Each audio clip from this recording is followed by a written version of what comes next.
Hello, hello, hello. Good morning, good afternoon, and good evening to the Flight Sim community. This is Fiber Strict 95 Flight Sim. And today, happy Friday, guys. We're back with another 50 States of 50 Streams as we complete part one of the series today of five. Today, we're doing episode 10. We're about one-fifth of the way through, and today we're here at the Old Dominion state of Virginia. So, if you wanted to learn more about American history, Virginia is definitely an excellent place to visit. You see, back in the old days, Virginia was a very wealthy and very well known state. And a lot of famous Americans have made their home here in Virginia. And in fact, Virginia was also where the first major permanent English colony in the New World. So this state has a rich, complex history. And I think we can't wait to learn about it. And we're going to visit many historically very important communities here in Virginia today. So I hope you guys are having a great week so far and preparing for the weekend. I know happy Friday, you guys. I had a great time celebrating my birthday yesterday. I turned 30. Yes, big 30. And now and I had a great time doing some flights and stuff and had a nice dinner out. That's what I did for my birthday. So before we get started, I do want to see we'll go over today's flight plan briefly. So we're here in Roanoke, Blacksburg Regional, just outside of Roanoke, Virginia. So we definitely have some interesting information for today. So we'll start here. Um, we'll start here in Roanoke, Blacksburg. We're gonna go through Roanoke first. We'll visit downtown Roanoke. Then from here we'll go northeast and we'll check out the city of Lynchburg, most well known for being the home University of Lynchburg. We'll pay a visit there. It's also nearby Liberty University as well. Then from here, we're going to visit Appomattox. If you don't know about this, this was where they signed the end of the U.S. Civil War. It was held here. We'll visit here. Then we'll head northeast to our first stop in Charlottesville. We'll be checking out, of course, the University of Virginia. We'll be checking out UVA. If you guys aren't aware about the University of Virginia, in fact, UVA is so well known that it's actually, you would never believe this, but this is actually a UNESCO World Heritage Site. As crazy as it sounds, it is. Then from there, we'll head our way over. And of course, we're also paid a visit to Monticello. So along the way here, we'll also be paying a visit to Monticello, which is the estate of none other than Thomas Jefferson. He actually built here. We'll talk a little bit about Monticello. We'll make our first stop here at Charlottesville Abernathy Airport, Albemarle Airport. Then from there, we'll head north. We'll head southeast, and we'll make our way to the capital of Virginia, Richmond. It used to be the first capital of the Confederacy here in Richmond. We'll check out Richmond before making our stop not at Richmond International, but at New Kent County Airport, Whiskey 96. And finally, for the third and final leg, we'll head north. We'll head southeast again. We'll visit to the historic settlement of Jamestown. This is the first permanent English colony. Then we'll check out Williamsburg, where you can find Colonial Williamsburg and all that, and Busch Gardens. And then go east, and you visit the historic city of Yorktown, where the American Revolution was finally ended here in Yorktown, to signal the end of the American Revolutionary War. From there, we'll head southwest. We'll pass through Newport News and Langley Air Base. We'll head down southwest across Victory Landing Park for all the shipbuilding here. And we'll make our way over to Norfolk. We'll check out the USS Wisconsin in the naval base. And finally, we'll head our way east to the most popular place in Virginia, Virginia Beach. And we'll fly around the beach for a bit with our final stop at Oceana Naval Air Station. Oceana Naval Air Station. So that is going to be our trip. We're going to be flying through quite a few areas here. So before we get started, I want to say hello to the chat. We have Larry Gopnik. Good to see you, Larry. I hope you're having a great Friday.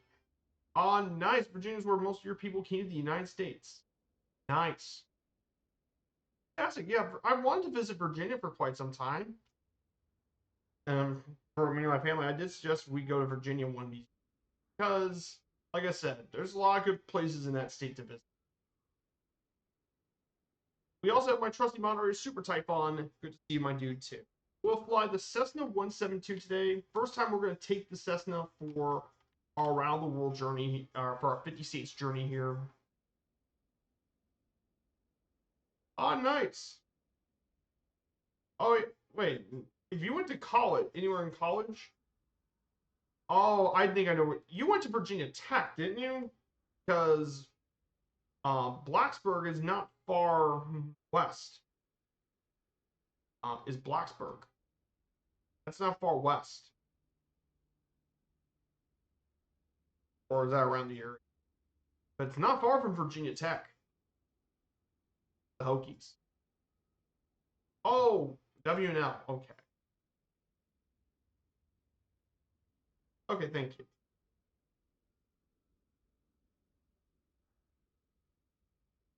Oh, Washington and Lee University. Okay, that makes sense. Washington Lee. Thank you. So this is the Cessna 172. This plane, you all guys should know about the Cessna 172. It is the most ubiquitous aircraft ever made. 42,000 of these bad boys have been produced, and you can do just about anything with them. You can use them for general cross-country flights. Put a little cargo in it. Put skis.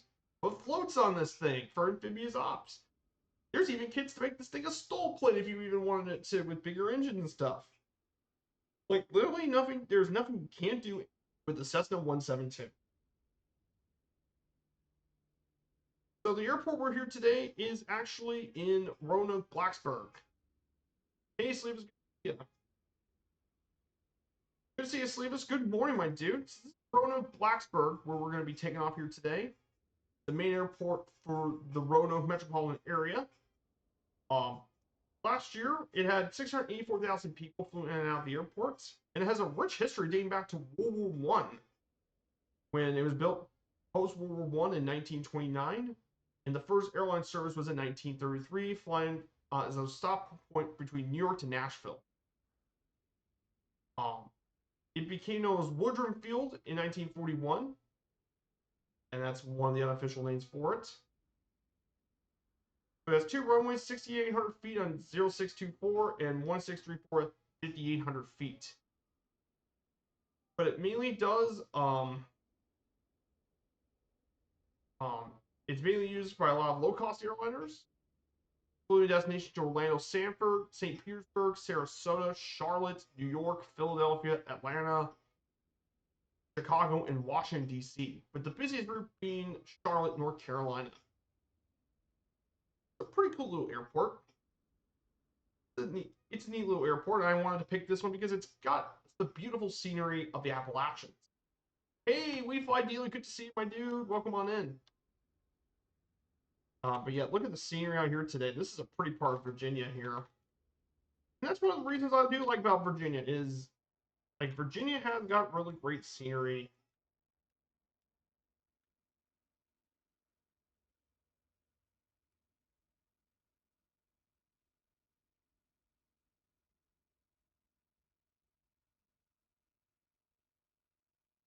Oh yeah. Oh yes. That's right. And I'll actually get to about Roanoke when we get there. I'll talk more about Roanoke, but yes, you're absolutely correct. Larry, you're absolutely right.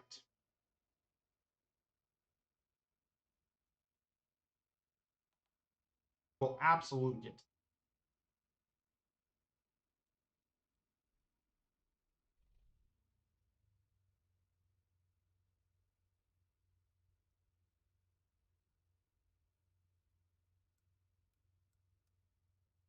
talk about here soon.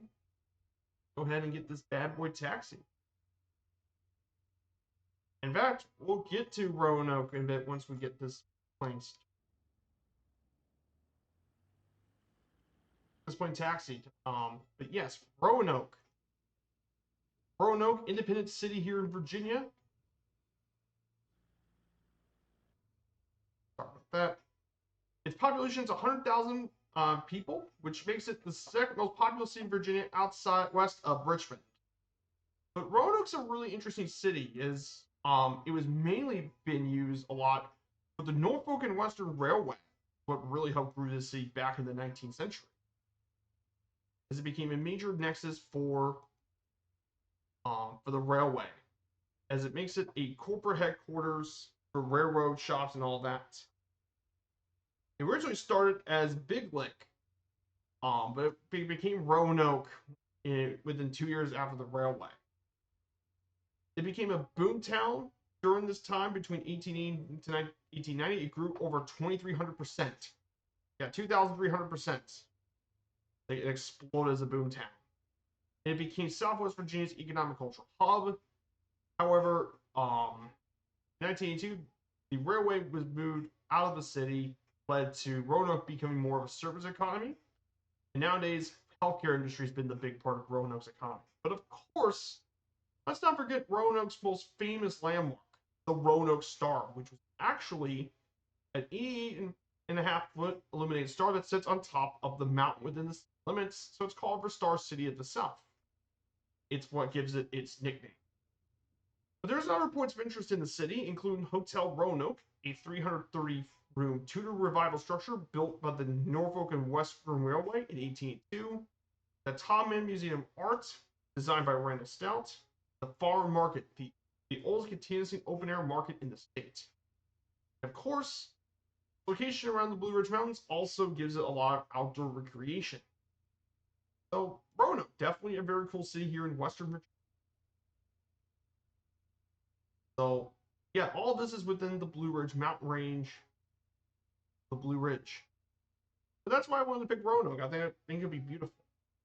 Now, of course, normally, I could have, if you go a bit north from Charlottesville, you get to visit Shenandoah National Park, by the way. I'm also going to align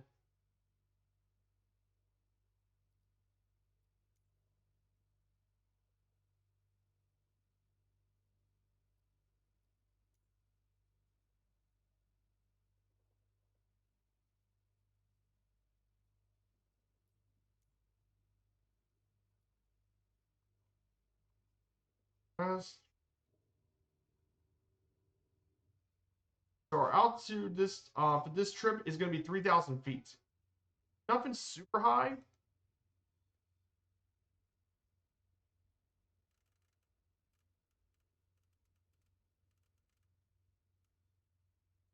And we're going to go 3.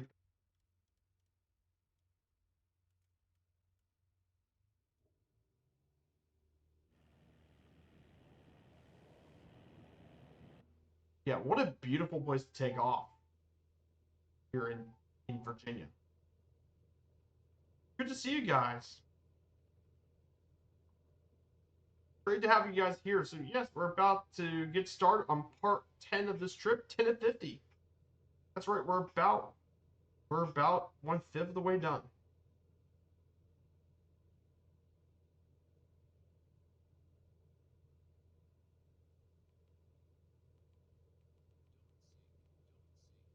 Oh yes, Virginia's a top nuts producer. That's correct.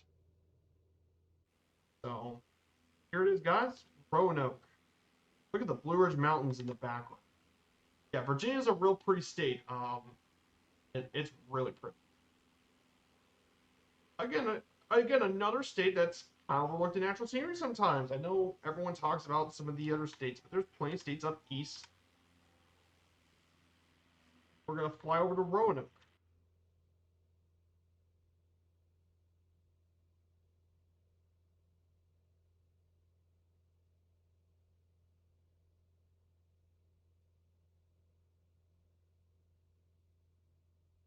So by the way, guys, if you want to check out my Discord, let's. I don't know if the link's up to date. I got streamer mode on, so I don't know the date.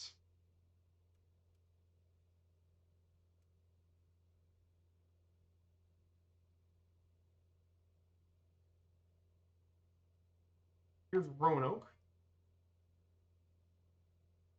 So here is the Roanoke Star in the distance. Here's Roanoke in Virginia.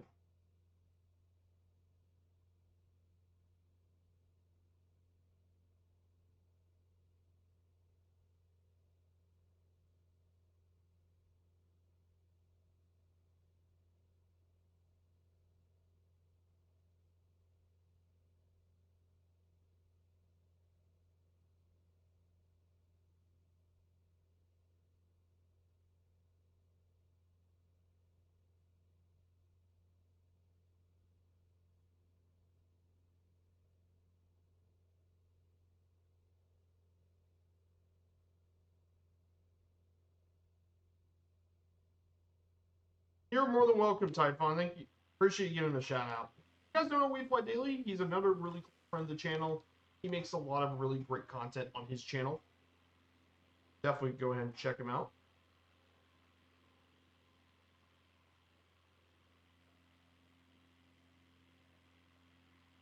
Another good friend of the community. We didn't have any chain restaurants when we went there, so we went to Outback. Ah, cool. So the Mountain Star is up here. So if you guys look to your right, you should see Mill Mountain. Right in this area is where the star would be here in Roanoke. There's where the Mountain Star you could definitely see from the city at night.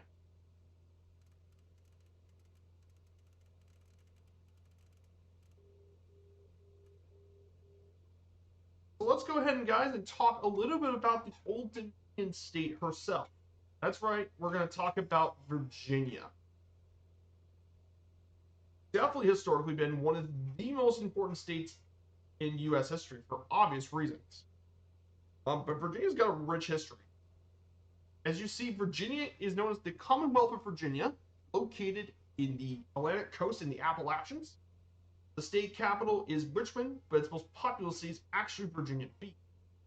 The most populous subdivision is, of course, Fairfax County in Northern Virginia, or as you call it, Nova, which is where a third of the Virginia's population of 8.8 million people live. Of course, it's surrounded by plenty of other states, including to the west would be West Virginia and Kentucky surrounded. You have Knoxville in the southwest. We have Tennessee southwest, North Carolina from the south. To the north, we have Washington, D.C. We have Maryland. And Maryland also covers this. It's bordered by one, two, three, four, 5 U.S. states plus Washington, D.C. The 5 states plus D.C. surround Virginia. However, the state has a rich history. After all, is where the first permanent English settlement took place in the New World, which gave it its own name, the nickname Old Dominion. And it's got a rich history with U.S. history being involved in many of America's wars during the 18th and 19th century. However, although the party was under one-party rule for nearly a century with Reconstruction, both political parties are active since the 1970s, since the repeal of the Jim Crow laws. However, one interesting history about Virginia is that its General Assembly is the oldest of all of lawmaking bodies in North America, and unlike other states, cities and counties in Virginia are function as equal, but the state government manages local roads, and is the only state where governors are prohibited from serving consecutive terms, making Virginia pretty unique in that regard. However, no talk of Virginia is truly complete without bringing up the history of the state of Virginia. And let's talk a bit about the Native American histories of the natives. The nomadic hunters came around this area around 17,000 years ago, and there's evidence to show it from Daughtry's Cave, which is in Russell County near Lebanon, Virginia. It was about 9,800 years ago. During the late woodland period of pre-American cultures, which is between 500 and 1000 CE, tribes coalesced in farming of the first corn. Squash began with beans and tobacco arriving from the southwest in Mexico by the end of the period. And they built towns around 1200. And the native population in its current boundaries reached around 50,000 people in the 1500s.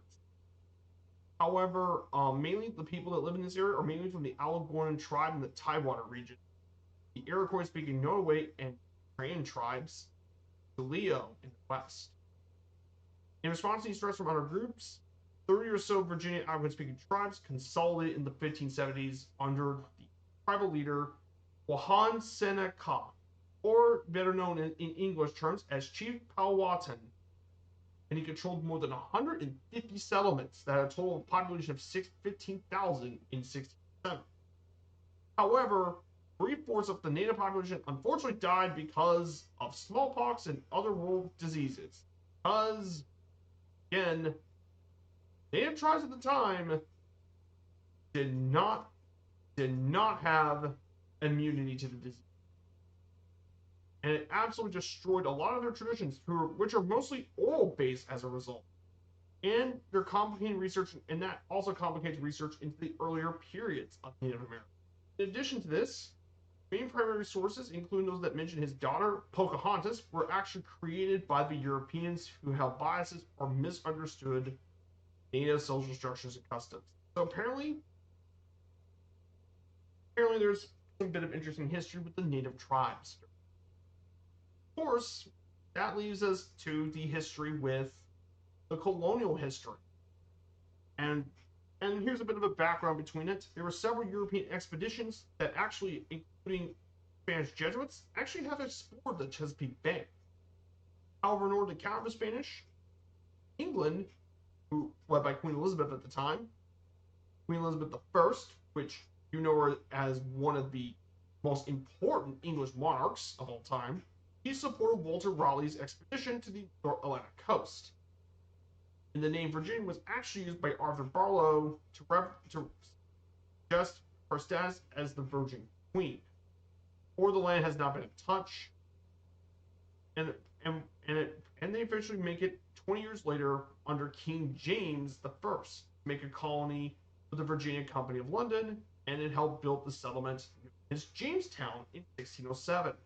And you can still visit a recreation of that today. However, the settlers, were ill prepared for the dangers, mainly with native tribes, of course. John Smith actually secured the food for the colonists from his tribes. However, after he left in 1609, it stopped, and a series of ambush-style killings between colonists and natives under Chief Powhatan and his brother began, which led to mass starvation of the colony during the winter. And by the end of its first 14 years, over 8% of the 8,000 settlers had been dead. However, they needed more workers because tobacco was needed, so they brought a lot of slaves and stuff to bring all in. But of course, one of the big changes that happened, and as a result helped build Virginia as a major slave state, starting in 1619, which began a lot of the slave trade in North America. So, Virginians also wanted more local control as well. And in 1619, certain male colonists began to elect representatives to an assembly, which was called the House of Burgesses, and it eventually led to the Virginia General Assembly, still here to this day, which began the first of the major parliamentary systems. There was also a burning by Nathaniel Bacon, who burned down Jamestown, and one of those led to his rebellion in 1676 and 1677, which forced the signing of Bacon's laws to restore the colony's rights and sanctioned the attacks on native tribes and the enslavement of their people. And then the treaty next year also reduced the independence of the Native American tribes and helped assimilate of the Native American land involved. Starting in the 1700s, they continued to push west in order to secure more land for Virginia, which eventually formed into the area held by Seneca and the Iroquois nation. And eventually pushed west into the Ohio County west of the Appalachian. Led to France, and guess what that led to? French and Indian War, which ultimately led to a British victory here itself. Of course, that road is also proved to be tough because, well, after the French and Indian War, the British Parliament reduced the rights, passed new taxes which were unpopular in the colonies, Well, specifically, this was unpopular in Virginia because of the House of Burgesses. And then the Burgesses were dissolved in 1774 by the governor. And eventually, Virginia declared independence in 1776 on May 15th. When the American Revolutionary War began, George Washington was selected as the general, led to, and many Virginians joined the army, other Revolutionary militias. And they were also the first colony to ratify the Articles of Confederation. And then they moved the capital over to Richmond, which is still here today, 1780. And of course, one of the most important events in the American Revolutionary War happened in Virginia, the Siege of Yorktown, which George Washington and French commander Clemente de Rochambeau converged and defeated Cornwallis in the Siege of Yorktown, which thanks to his surrender, led to peace negotiations in Paris and the independence of the 13 colonies, which was a massive event in American history even to this day.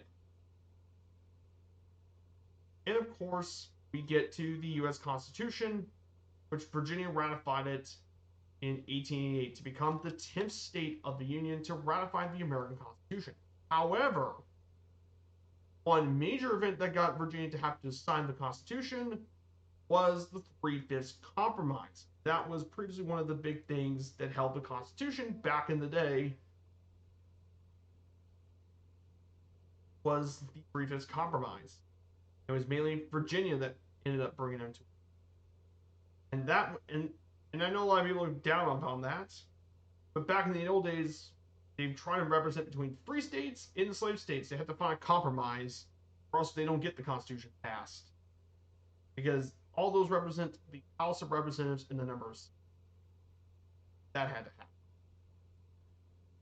Of course, leading up to the Civil War era, between 1790 and 1860, the number of slaves rose from 290,000 to almost double with 490,000, which is 1/3 of Virginia's entire population. As well as the slave owners rose to over 50,000 slave owners, making it the most in the U.S. And the boom in cotton production also increased the number of labor needed for cotton, but new federal laws prohibited importation of slaves. So they also had to plant a lot more cotton, tobacco. It created a lot of the agricultural productivity, and much of its plantations turned to exporting slaves and more unprofitable business. So as a result, Virginia became a major slave state, even more so than the rest of the country. Which eventually, and one major event was in October 16th, 1859, with abolitionist John Brown. He led a raid to the Federal Armory at Harper's Ferry, which is now in present-day West Virginia. An attempt to revolt against the southern states, and apparently tipped the point between slavery and its opposition would meet it, and it led to eventually 2 years later, after Lincoln's election, the start of the U.S. Civil War. But of course, when you talk about Civil War era, Virginia was especially important in the Civil War. Some of the most important figures came from Virginia. Of course, when Richmond seceded, Richmond was the first capital of the Confederacy on May 20th. However, the big part of this that also happened was that West Virginia became a new state, splitting it off from Virginia proper. Of course, there were many quite battles that fought here in Virginia.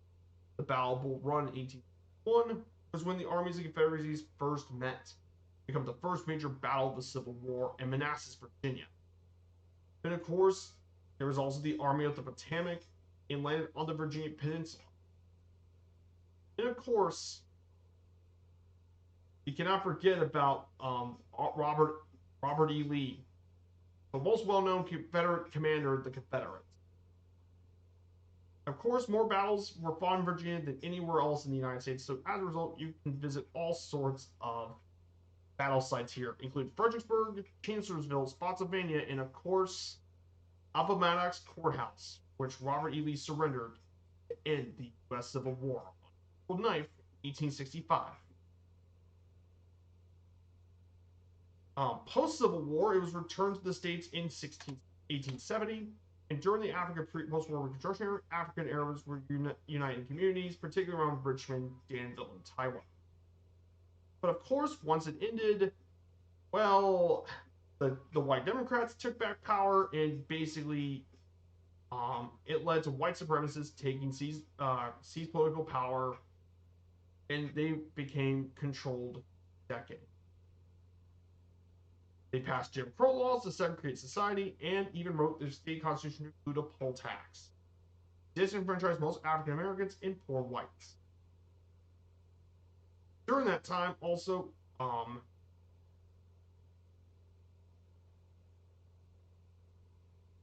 new economic forces would industrialize the Commonwealth. Virginia James Howard Bonsack invented the tobacco cigarette rolling machine in 1880, leading to a whole new production of tobacco,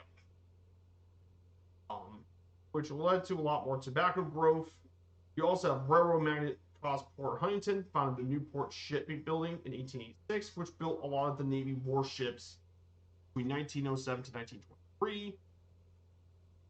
Post-war, there was also a race riot as well in 1919, and this shipyard even continued to build more warships to World War II. Post-war, of course, was the U.S. Civil Rights Movement, mainly in Virginia, started with the 16-year-old Barbara Rosie Johns, led against the segregated school in Prince Edward County, which led to natives to file a lawsuit and joined with the Brown v. Board case, which rejected the doctrine of separate but equal in 1954. And then the state Jim Crow laws were overturned in 1964 and 1965. And they also struck down another court case, the ban of interracial marriage in Loving v. Virginia. Of course, the expansion of federal government offices had helped build Northern Virginia during the Cold War, mainly the CIA, and much, much more.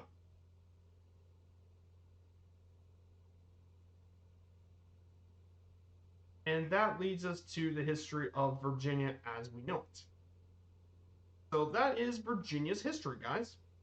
Lee was pardoned and was president of Washington College until his death 5 years later, and he was buried among the family crypts with many of the Custis family. That's very interesting history. Yeah, Robert R. Lee, definitely a very well-known figure in Civil War time. And definitely his legacy is definitely that of a complex legacy. His legacy is very complex. On one hand, in terms of his generalmanship and his generalmanship, he was definitely one of the more talented generals of the U.S. Civil War. He's definitely well known for a lot of and known his battlefield skill as a general and game plan. On the other hand, his legacy also was tarnished by a lot of the far right and many of the Confederate sympathizers. So his legacy is definitely a very complex one.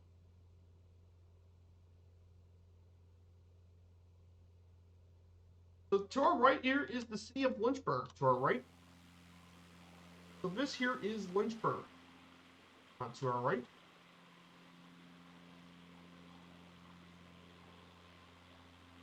I did have a slide for Lynchburg, by the way.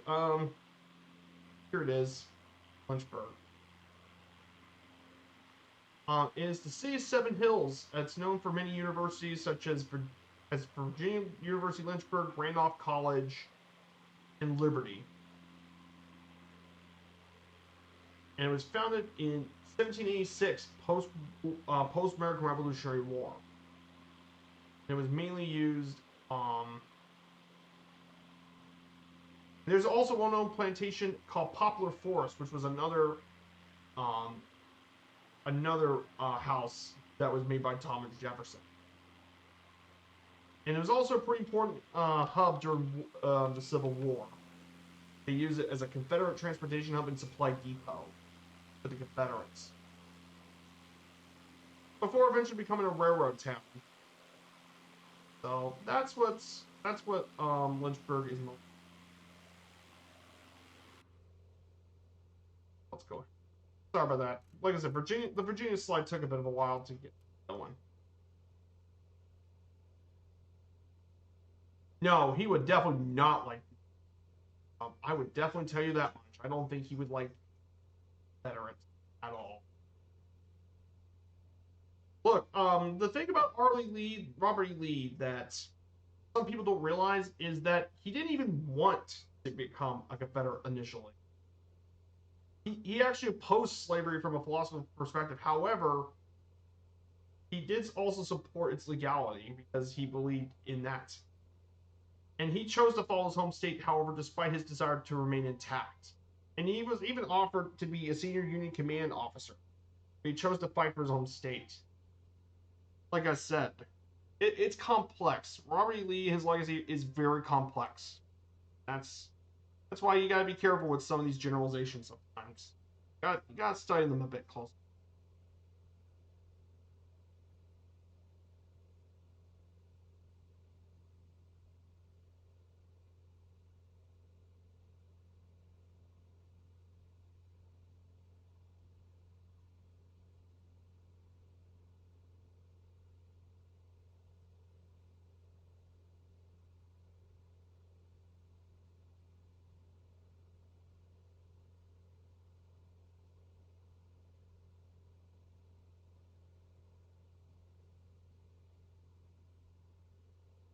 Yeah, oh yeah, the Flight FX ERG-145. Good question.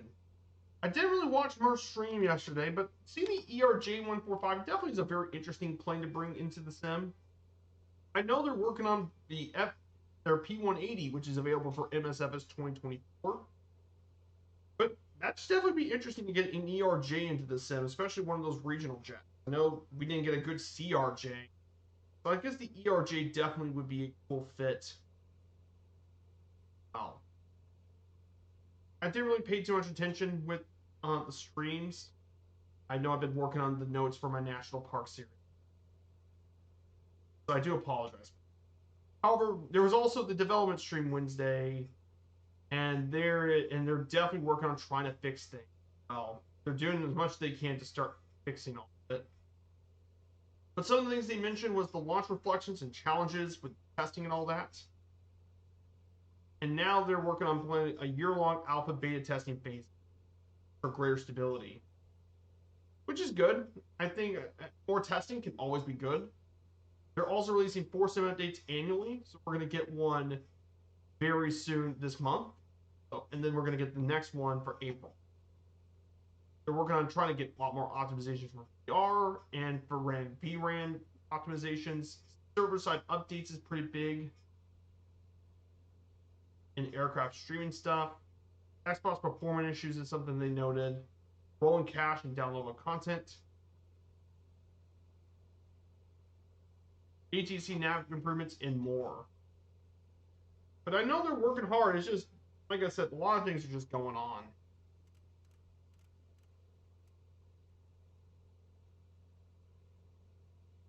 Oh yeah, I actually did land there, believe it or not, in the sim. It was during one of my career modes. Yes, Falwell Airport. And honestly, you should probably know why they named it Falwell, because also the guy who he was a evangelist from around the Virginia area, and he founded Liberty University, which nowadays has a pretty successful football team. Funnily enough, the Liberty Flames football program has been quite successful over the past couple of years. I mean, they've had several really great seasons.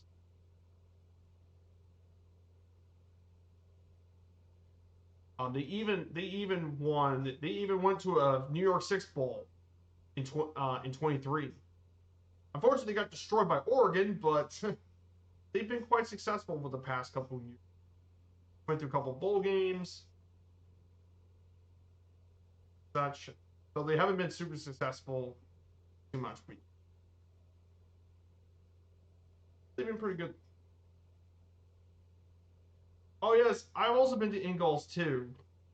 Ingalls is also pretty cool. I've flown in that one too. Ingalls is definitely pretty cool. So right around here, we're going to be checking out here next is going to be Appomattox Courthouse is going to be our next thing we're going to check out. Now, of course, you all probably know this is where the Civil War officially ended here. Appomattox. So there is where the Civil War officially ended. And we'll fly over the old courthouse, where they officially ended the Civil War. So this is where around the Civil War ended. Appomattox. Yeah, Hugh Freeze used to coach at Liberty. Ah, nice.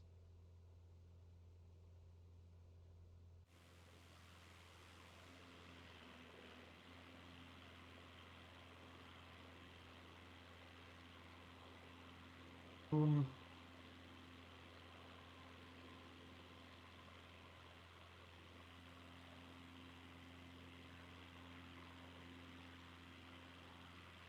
this is Appomattox.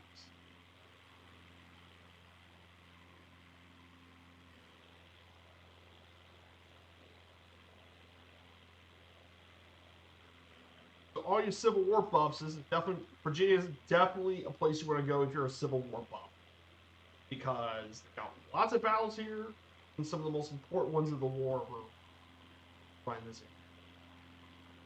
There's the Civil War Museum down here. Go east.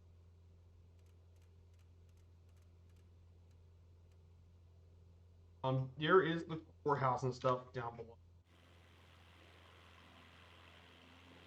Right over here is the courthouse.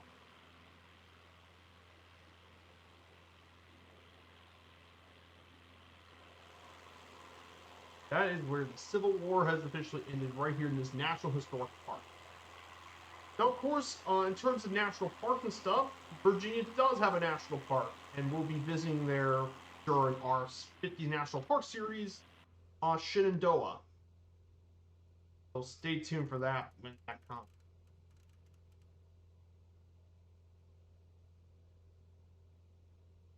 We're going to head northeast for 41 nautical miles, and we're going to head our way over to Monticello.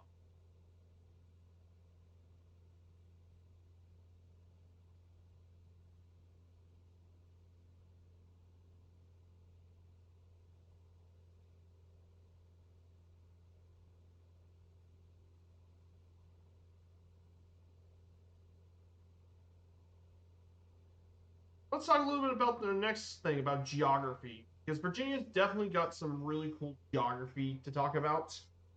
So, yeah, although Northern Virginia has obliterated the battlefields up there, oh yeah, the battlefields are yes, exactly. A lot of the battlefields were quite intense. So, next thing to talk about is its geography, and this is definitely a pretty interesting state geographically. Virginia's got a wide mix of different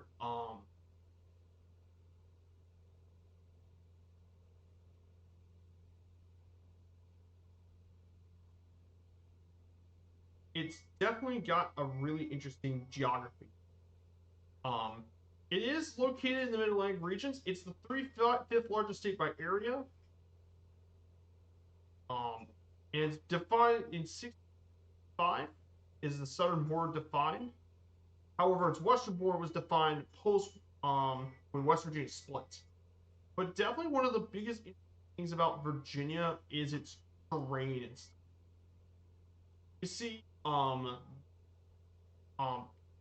geology and terrain up here was the Chesapeake Bay separates a contiguous portion of the Commonwealth with the peninsula of the eastern shore. Create a lot of its rivers, mainly the Potomac, Rappahannock, York, and James rivers, to create the three peninsulas in the Chesapeake Bay. Of course, and then you have the coastal plain between the Atlantic coast and fall line, which features some of the important shores. Of course, you got the Blue Ridge Mountains to the west, featuring the highest points in the state, most notably Mount Rogers at 5,700 feet. And of course, you have the Ridge and Valley region, Great Appalachian Valley, which in Virginia is known as Shenandoah Valley, named after the river, the Shenandoah River. And of course, there's over 4,000 limestone caves in Virginia, make it and 10 which are open for tourism. And one of those 10 being, of course, Luray Cabins, not far from Shenandoah National Park, and Skyline Cabins.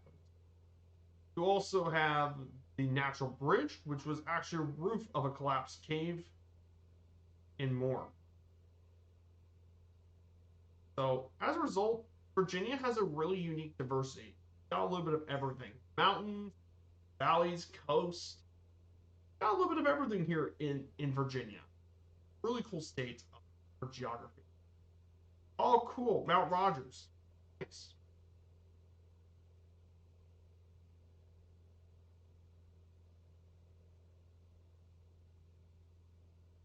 And then we have the climate, which is mainly humid subtropical climate that transitions from humid to continental west of the Blue Ridge. The seasonal extremes vary between lows of 25 degrees in January and average highs of 86 in July. Virginia has around 35 to 45 days with thunderstorms annually, and storms are common late afternoon in April and September. Eight tornadoes actually touched down the Commonwealth in 2023. And tropical storms do occur, but they're very rarely impact only the coastal parts of Virginia. Yes, Lexington. Thank you for that. Yes, it's northeast to it. You can find Natural Bridge.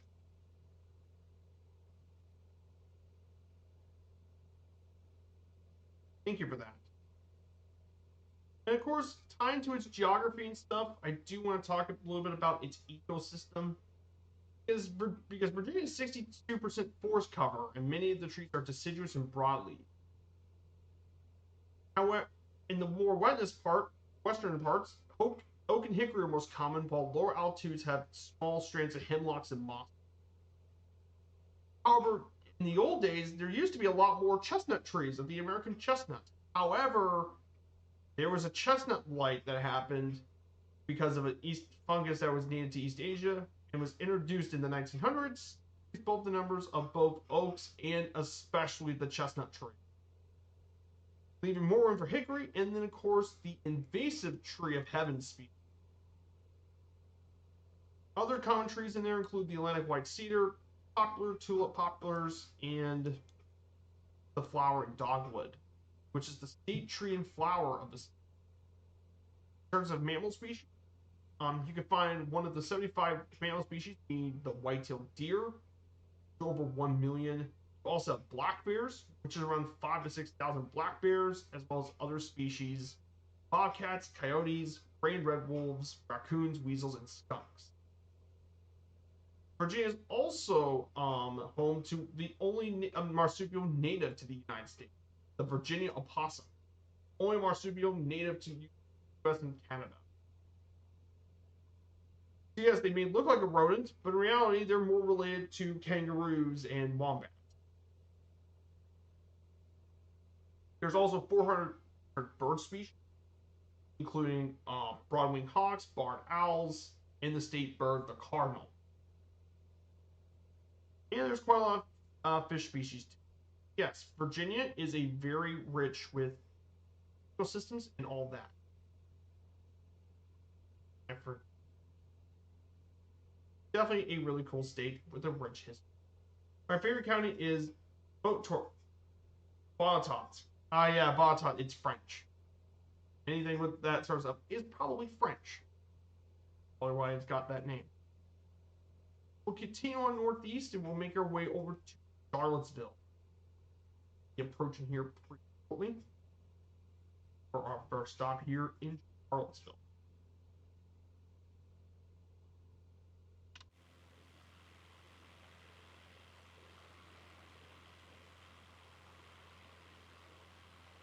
Also, one more thing. I am going to send down to 2,000 feet. So. And I will descend to 2,000. I don't need to do it for the rest of the. I'll decrease the altitude 2,000 feet.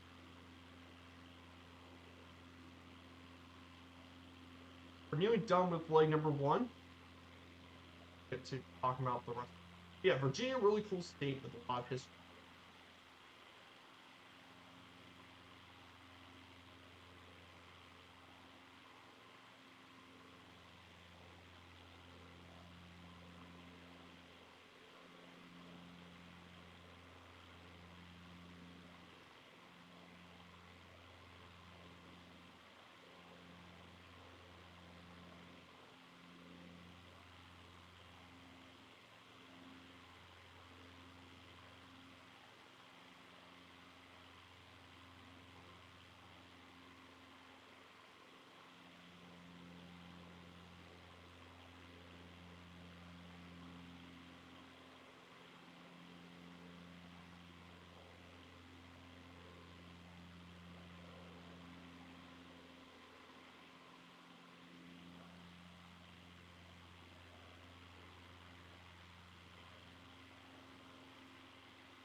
Of course, and finally, just to bring this up about protected land, 16% of it is protected by federal, state, and local governments, and much of those are with the National Park Service, including most notably its National Park Shenandoah, which we will be visiting in our National Park series we'll be covering.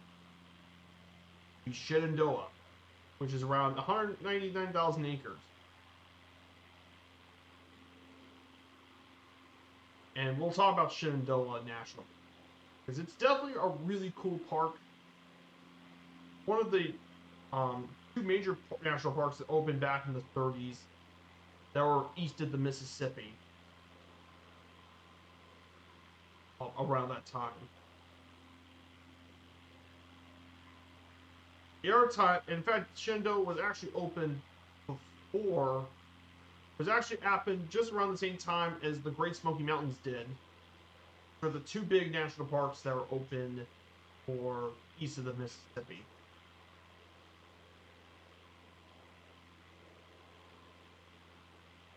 Now, I got it all covered for next.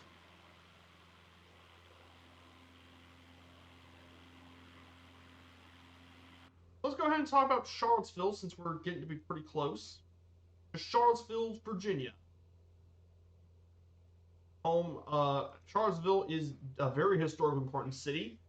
It is the seat of government of Albemarle County, named after Queen Charlotte, who was the Queen of Great Britain and Ireland, and the wife of King George III from 1761 to 1818.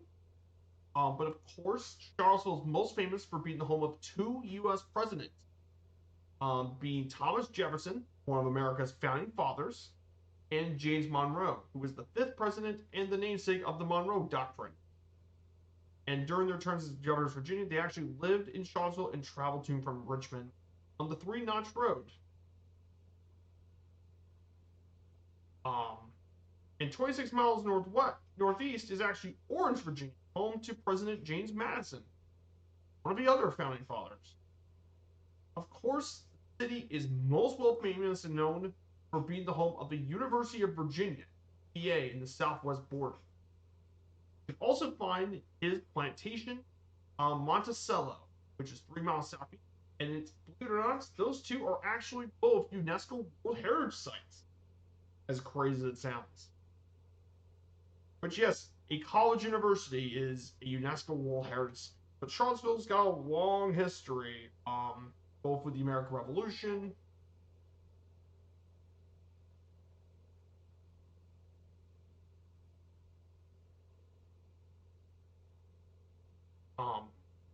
however, unlike other Civil War areas, Charlottesville was actually spared from this American Civil War, thankfully. Spared.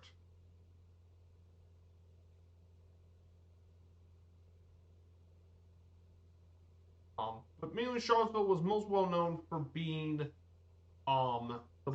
in modern days, Charlottesville is most infamously known because of the Unite the Right rally that happened during in 2017, when they opposed the removal of the Robert E. Lee statue, and it drove into basically it led to national notoriety in Charlottesville in a very negative light. That happened. Outside of UVA, of course, the big thing Charlottesville is known for is of course Monticello. Of course, you got the UVA, Virginia, with its athletics teams. You can also drive to nearby Shenandoah National Park and more. But lots of really interesting places to visit. And finally, for our first stop here is going to be Charlottesville Albemarle Airport. It's Kilo Charlie Hotel Oscar. This airport is the main airport to link up this part of Virginia. It's mainly also used for GA nowadays. 5 major cities. It first arrived in 1955. And the airport's currently served by ERJs, E1 and regional jets. ERJs, CRJs, and Boeing 717s. Mainly serves out of Charlottesville Airport. Yeah, it is horrific. I don't even have to tell you why that is a massively controversial thing, and it also happened during Trump's presidency. Not just his presidency, his first term. Wow. And it led to where do I even begin with that? People still are probably not done talking about it, even 7 years later. No, 8 years later. Yeesh.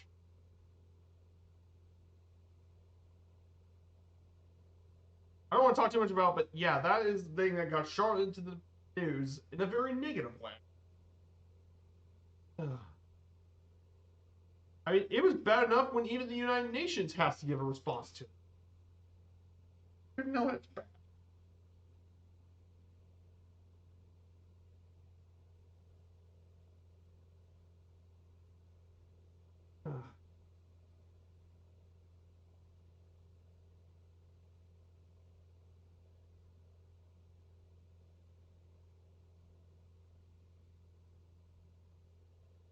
Yes, Charlottetown is a nice place as well. So Monticello, we'll be flying over that. I forgot to put the slide for Monticello, but Monticello was the primary plantation of Thomas Jefferson, who was the author of the Declaration of Independence and the third president. And he actually designed Monticello at age 14. And the look, it's actually originally 5,000 acres of land, and a lot of it, and he did use black slaves for extensive cultivation of tobacco and crops. Players shifting to wheat due to changing markets. It's a National Historic Landmark, and it became even a UNESCO World Heritage Site in 1987. However, this building's really interesting because it used neoclassical design. However, because he wasn't very rich when he was designing the building, um, he actually had to be creative with some of the stuff here in the building. For example, he did temperature control techniques like ground cooled air and heated floors to allow hot air up and down through his windows.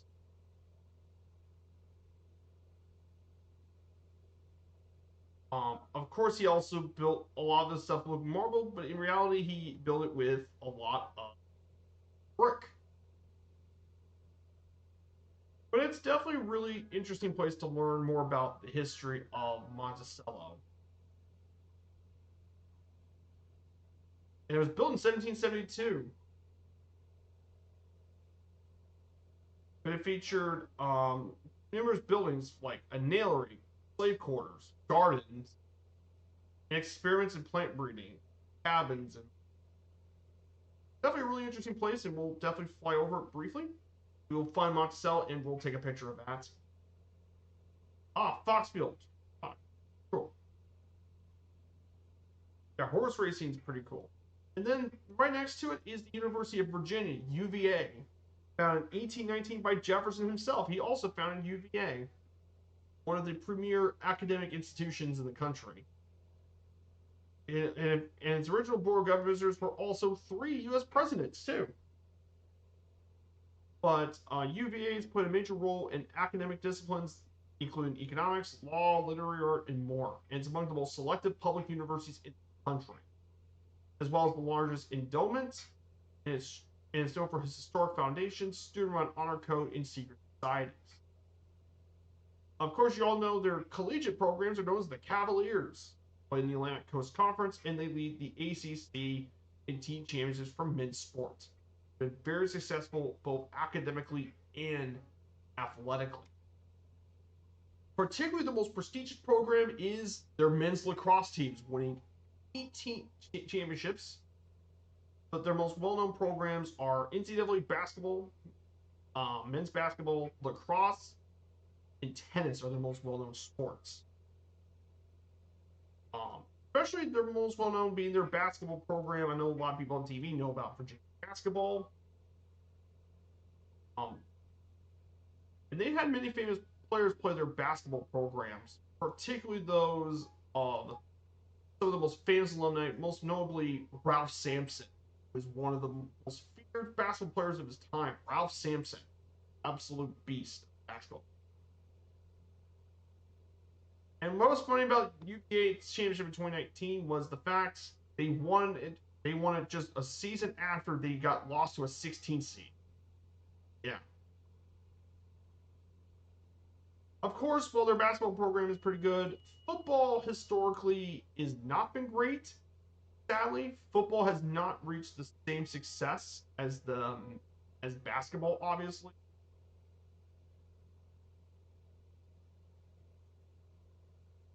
UVA football hasn't been historically near as successful. Though if it's one thing that UVA football is claimed to fame, is definitely its rivalries. There's two particular ones that come to mind. First is their oldest rivalry is um, is of course their rivalry with North Carolina.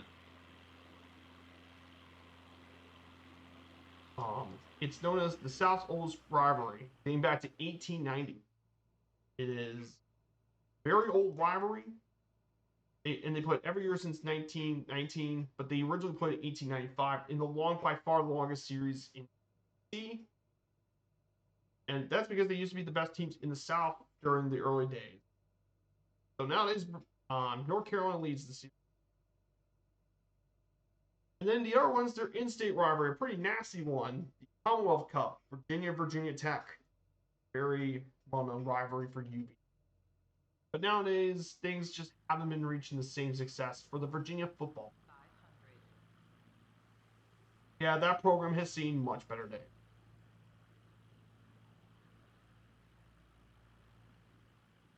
Here's Monticello. Unfortunately, it doesn't have photogrammetry. Surprised it doesn't, considering it is a UNESCO World Heritage Site.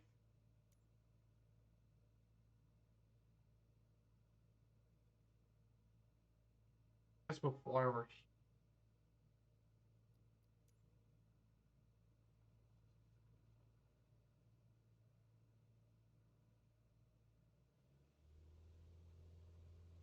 Here we go.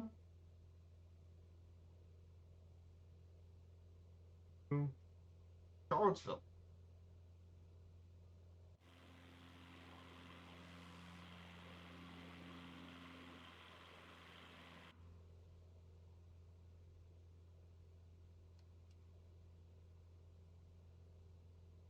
We're about to arrive our way over to Charlottesville for the first stop.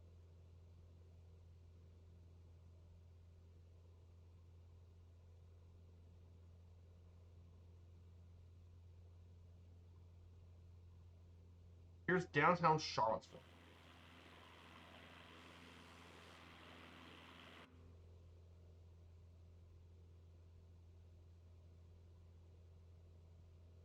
And here's Shenandoah to our right. The mighty Shenandoah National Park. Crown jewel of Virginia. At least for natural scenery.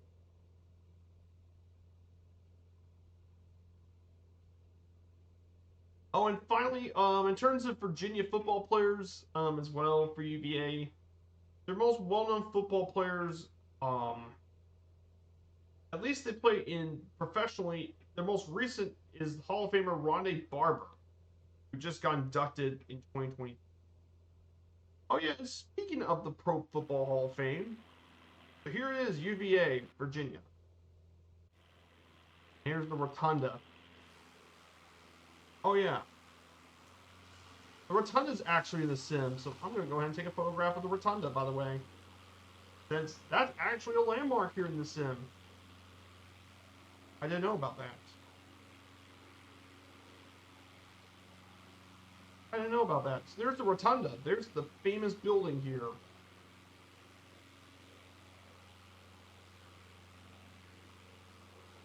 This historic building, by the way, dates all the way back to 1822. In construction in 1822, and it was completed in 1826, and it's a UNESCO World Heritage Site, making it only one of 6 modern-day man-made sites in the U.S. to be a UNESCO World Heritage Site. Yeah, there's the rotunda. That's the famous building. I forgot that was actually in the sim. I didn't think that was This building is really historically significant because it was surrounded. It's one of the unique buildings surrounded by a library and a church, and it's supposed to symbolize Jefferson's belief in the separation of church and education. So it's a UNESCO World Heritage Site and has a massive legacy. Yeah, the rotunda. Hey, Red Bear, good to see you. Yes, Jefferson's brilliance and personality really come out of Monticello. It's the kind of place. Oh, definitely. Anyone that wants to go to U.S. history should definitely go visit Monticello. But also Mount Vernon, too. For the same reasons is Washington's Mount Vernon as well. Which is actually further ahead in the states. It's further up in the state by Alexandria, by D.C., but we're not going to be heading to the D.C. area. Hey, good to see you, Red Baron. I hope you're doing well, my dude. We're exploring Virginia today. As part of our 50 states and 50 streams, we'll be checking out Virginia. Really? Never been to Mount Vernon. I've never been there either. I've never been anywhere near DC. But Vernon, if you guys aren't aware about Mount Vernon, that's Washington's estate, and that's his plantation. And that has been around since 1758. And again, that's another unit, U.S. National Register of Historic Places. Another one of those as well, similar to Monticello. And it became a national landmark in 1960, and it also escaped damage from the Civil War due to its significance, of its importance. Because, well, why would you want to burn down Washington's plantation, the guy who found the country? I don't think anyone would. But it's a really cool building, and it's got another, and just like Monticello, it's got a rich history. Even got Washington's own tomb too. He's got his family tomb of George Washington. You can actually pay a visit to Washington's tomb.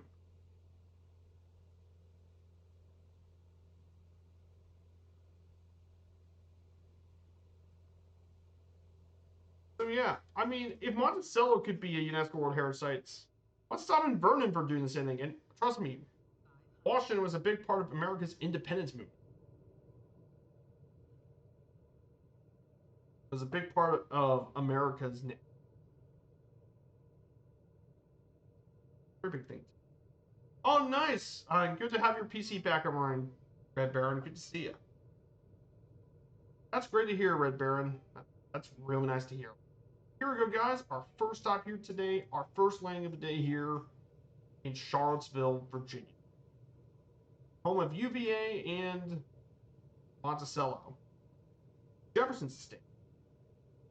We still got 2 more legs left to go here on this trip. So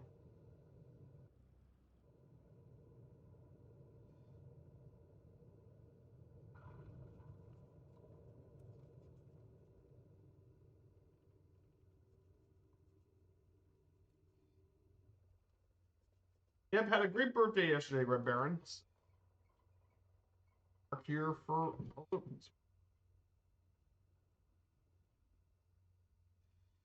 and we'll go ahead and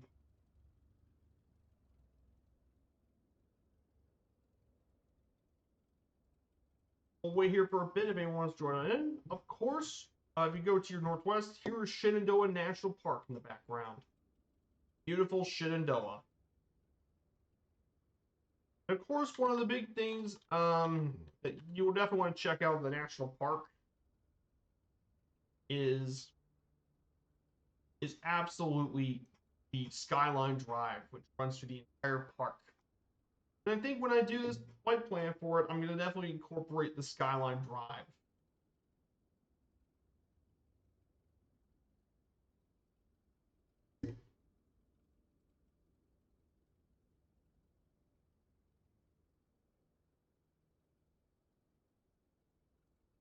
You get some absolute scene. Yeah, Shenandoah, a really cool national park.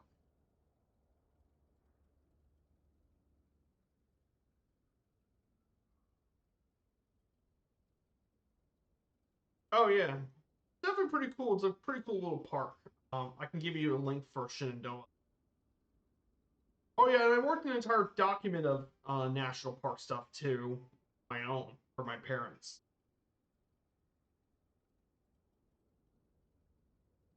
Yeah, piece of urban isolation from DC, and it's one of the more popular parks, national park system.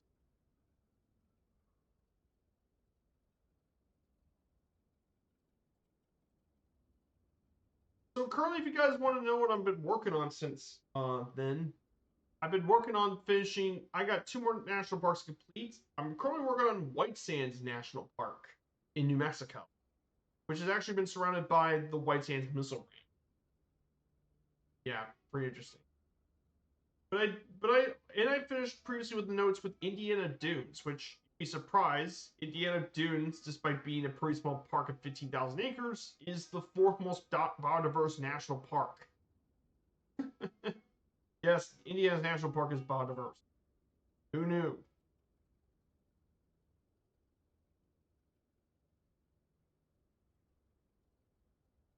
We'll go ahead and prepare for leg number 2 very shortly. We're gonna go ahead and prepare for the second leg of the trip. We'll head our way over to second leg. The remaining 2,000 meters.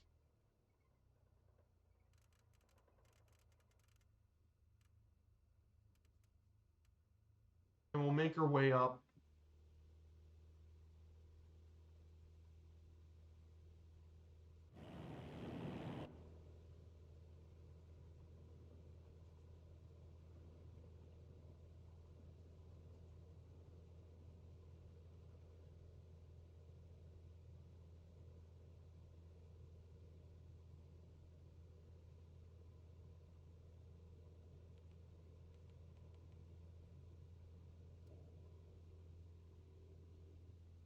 We're gonna climb up to 2,000 feet.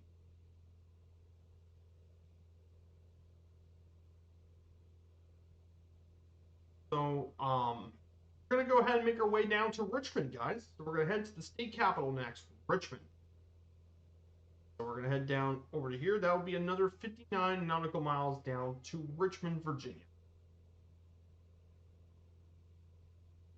This will be a good time to talk a little bit more about the U.S. state of it when we get to cruise altitude.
So, officially climbed up to 2,000 feet. The view's absolutely.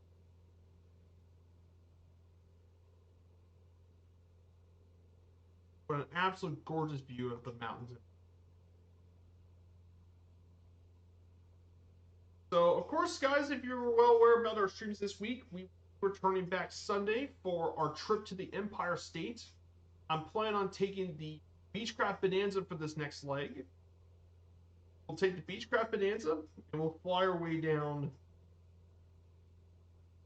We'll take the We'll take the Bonanza or the Baron. We'll make our way down to Buffalo, Rochester, Syracuse, Albany, and all the way down to New York City. We'll be visiting all the major cities in New York. So you guys don't want to miss this on Sunday. And that means after this week, we only got 2 more states left of the original 13 colonies left to go. And those final 2 states being, you guessed it, North Carolina and Rhode Island. And that means the 13 colonies behind, or we leave the 13 colonies behind.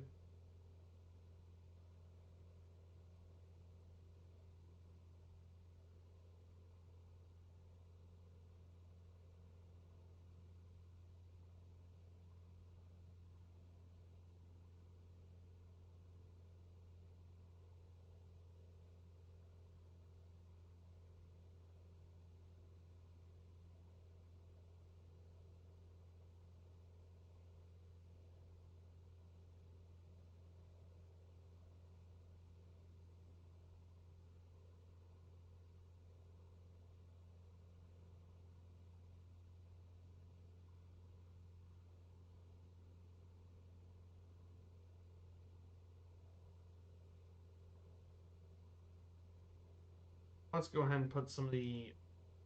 Go ahead and put.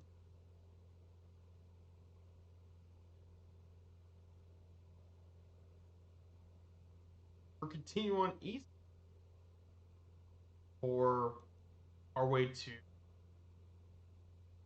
Richmond.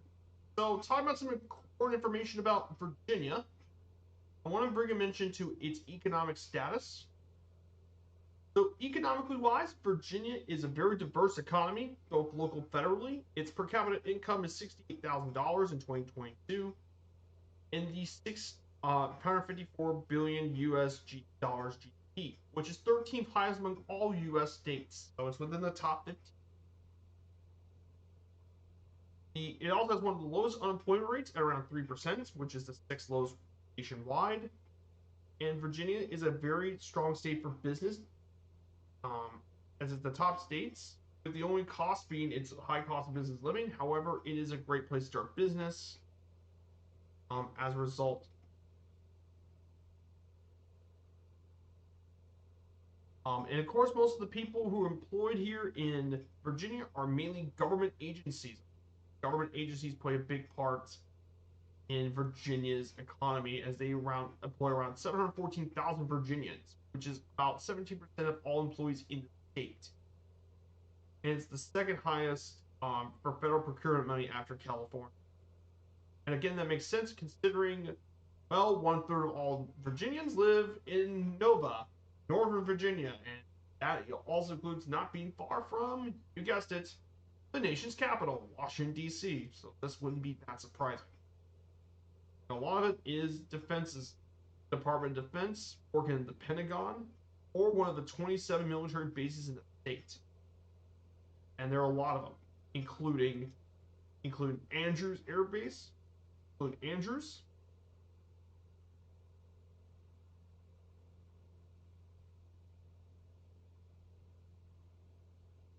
Actually, Andrews is in Maryland. Now, some of those air bases include Davison Army Air Base. They include that. They also include, of course, Langley, Oceana, Norfolk Naval Air Station,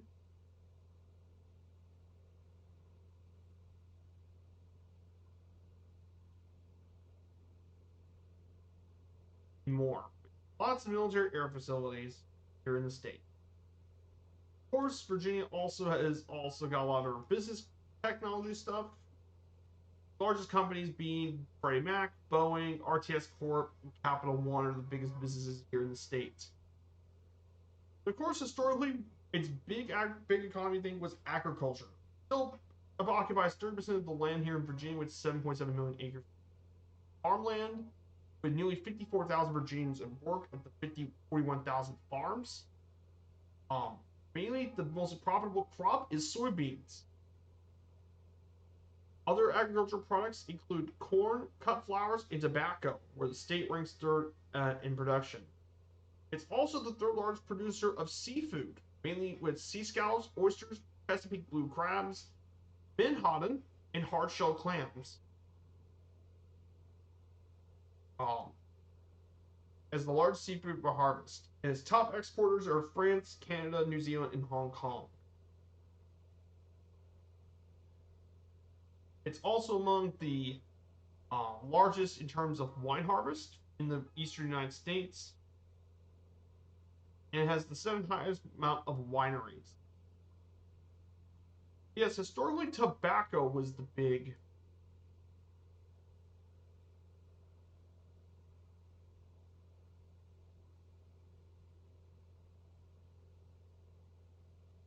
Um,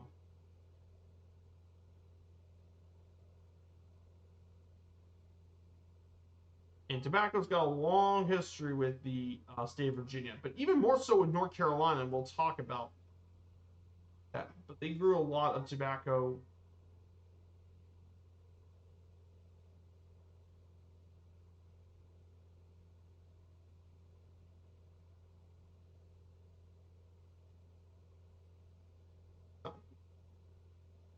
That talks about its economy first.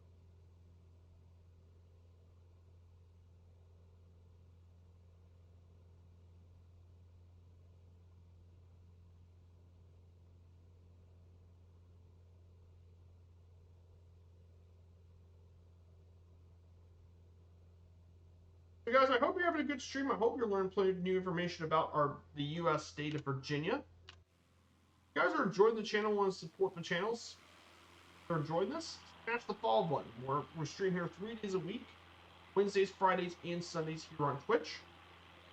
We mainly fly general aviation.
So, in terms of the rest of the state, I do want to cover a few more things about the U.S. states.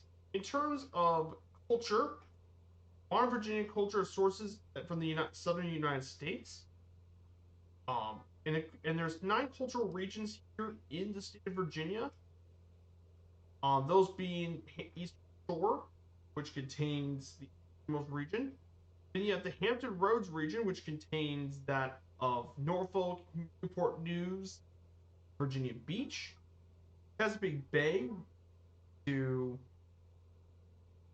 north of Hampton Roads, Northern Virginia, Nova, most populous region, Central Virginia, which is the Richmond area, Southern Virginia, which is on the border of North Carolina, Shenandoah Valley to the northwest, Blue Ridge Highlands, and the heart of Appalachia to the southwest.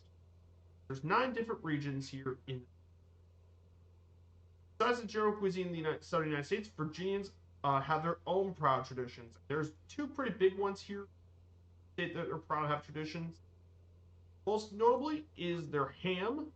Virginians love their wine and ham, which is Smithfield ham, typically made from the town Smithfield, Virginia. and it's protected by state law and can only be produced here in Smithfield. Also have a wine tradition that's produced here and its own furniture. And of course, there's also literary works that often deal with Virginia's past, mainly social inequalities and the role of women, mainly written by Ellen Glasgow, as well as other poets and authors. Definitely pretty important stuff going forward for its. And of course, for transportation, um, Virginia has around the Department of Transportation owns and operates 57,000 miles of the total 70,000 miles of roads in the states, making it the third largest highway system in the nation. So lots of roads here in the states. And however, the traffic in Virginia's roads are among the worst, mainly around the Northern Virginia region, because a lot of people like to drive between in and out of Washington, D.C. Of course, many people in Northern Virginia work in D.C., so traffic is going to be honestly terrible.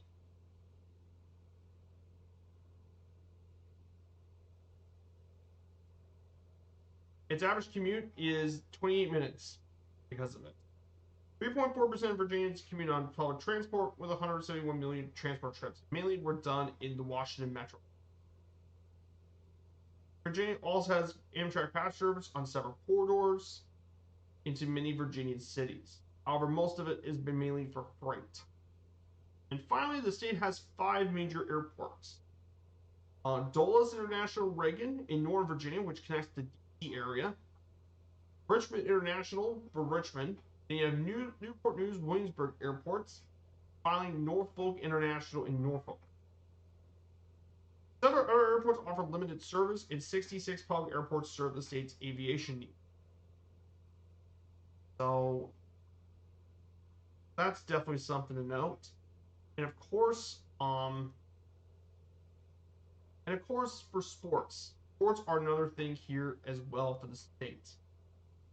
And surprisingly, I wouldn't believe this, but Virginia is actually the most populous U.S. state without a professional sports team, which is pretty crazy to think about, that there hasn't been a team in the state.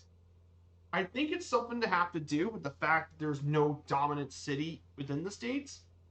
And of course, most of the population lives in proximity of teams in other states, and mainly teams in D.C., Baltimore, Charlotte, and Raleigh, as well as reluctance to publicly finance stadiums. There was an attempt to put one in Virginia Beach in 2017, but it lost the support of the council. While there were attempts to move the Wizards and Capitals to Alexandria, but there's a lot of opposition.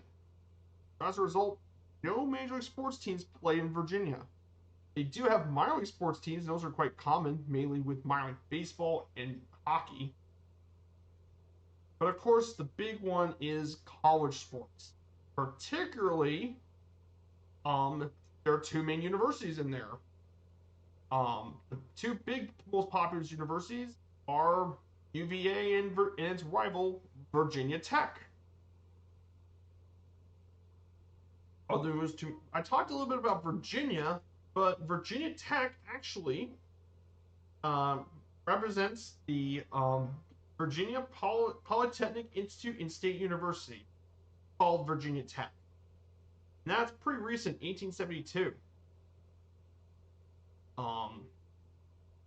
They're Chicago Maroon Burnt Orange, and they were nicknamed the Hokies.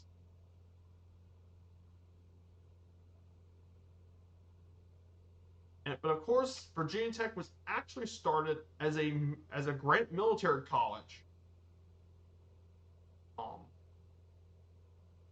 That's right. Virginia Tech is a senior military college, which is pretty rare among public universities. In fact, it's only one of 6 of these colleges in the country. The only other ones being Norwich University in Vermont, the Citadel in Charleston, South Carolina, University of North Georgia, Lexington's very own VMI, Virginia Military Institute, and Texas A&M and College Station. That's right, Virginia Tech's one of the few military universities. But of course, going back to the Hokies, of course, the Hokies have won 22 individual national titles in track and field. However, none of the other sports have won national championships. Their most notable sport, though, is currently football. Particularly, the Virginia, when it was coached by longtime head coach Frank Beamer, was when he really put Virginia Tech on the map. Um, and he mainly had his most successful season in 1999, led by redshirt freshman Michael Vick, who now currently coaches at Norfolk State. But he led them to he almost got them a national championship, but they lost to Florida State. Ugh. The Hokies were that close to win a national championship. But they've been contenders for national championships for years, but they never gotten close enough.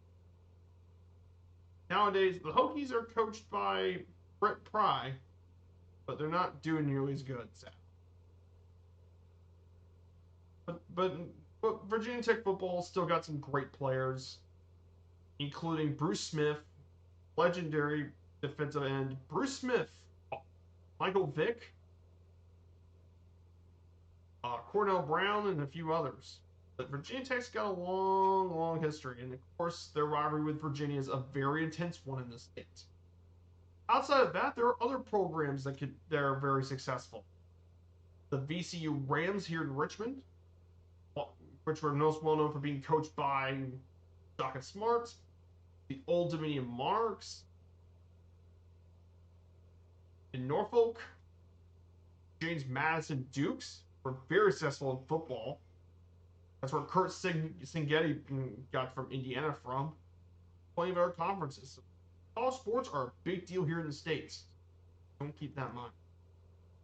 Talk about Virginia sports. So yeah, that covers the rest of the Virginia topics. We only have the fun facts left to go. And speaking of Virginia Tech, just to iterate a bit further, they also have another really intense rivalry with West Virginia, the Black Diamond Trophy, due to its history with Coal Heritage.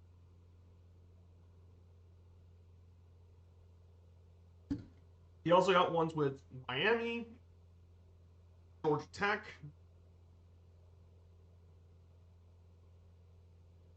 and historically one of their oldest rivalries, BMI.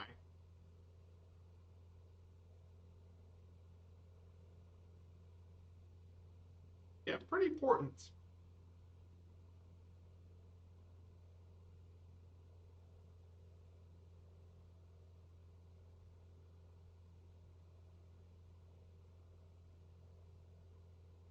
Yeah, pretty important stuff about sports.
we're about to approach Richmond, guys. Let's go ahead and cover Richmond for a bit. Over to Richmond. I'm going to go ahead and pop up the screen here, and we'll explore Richmond, the state capital of Virginia. Richmond. You guys are aware about Richmond? This capital is a city with a rich history. Population 226,000 people, which makes it Virginia's fourth most populous city, and it has its metropolitan area goes up to 1.3 million people. This city was originally an important village for the Powhatan Confederacy, and it was briefly settled by Jamestown colonists. However, the main city was founded in 1737 to replace Williamsburg, 1780, and it still happens to this day. This city is also well known for many famous events in American history, including Patrick Henry's "Give Me Liberty, Give Me Death" speech in 1776, the passage of the Virginia Statute for Religious Freedom written by Jefferson. And Richmond was the capital of the Confederacy during the American Civil War. So, again, capital with a rich history. It was also, at one point, the Black Wall Street of America, located in the Jackson Ward neighborhood. It was the Harlem of the South. And at the beginning of the 20th century, it was one of the world's first successful electric streetcar systems. Nowadays, the economy is mainly dominated by legal and banking firms, as well as many government agencies. So, Richmond is a city with a lot of unique history. Of course, there's a lot of museums and monuments. The American Civil War, most notably the Richmond National Battlefield Park, and the American Civil War Center, the Tregar Ironworks.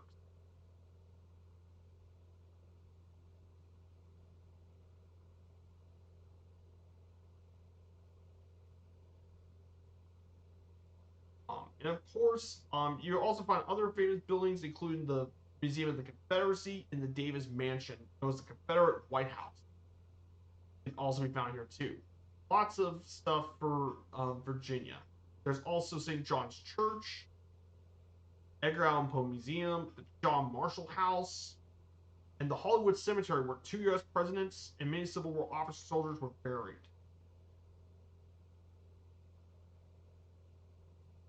But definitely lots of really cool places to check out and visit.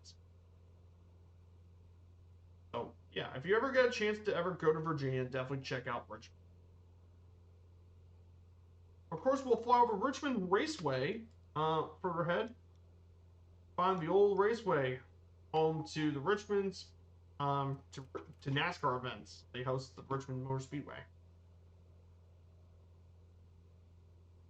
We'll briefly fly over here, and then we'll fly over the capitals. We're going to load the speed a bit. And just lower the speed. Prepare for light transition. So once we do, we fly here to Richmond, we check out the city, and then make our landing here at Whiskey City. Now prepare us for the final leg to Jamestown, Williamsburg, Yorktown, Newport News,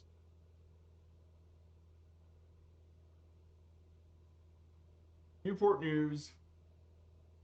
Shipbuilding, and Norfolk, and finally Virginia.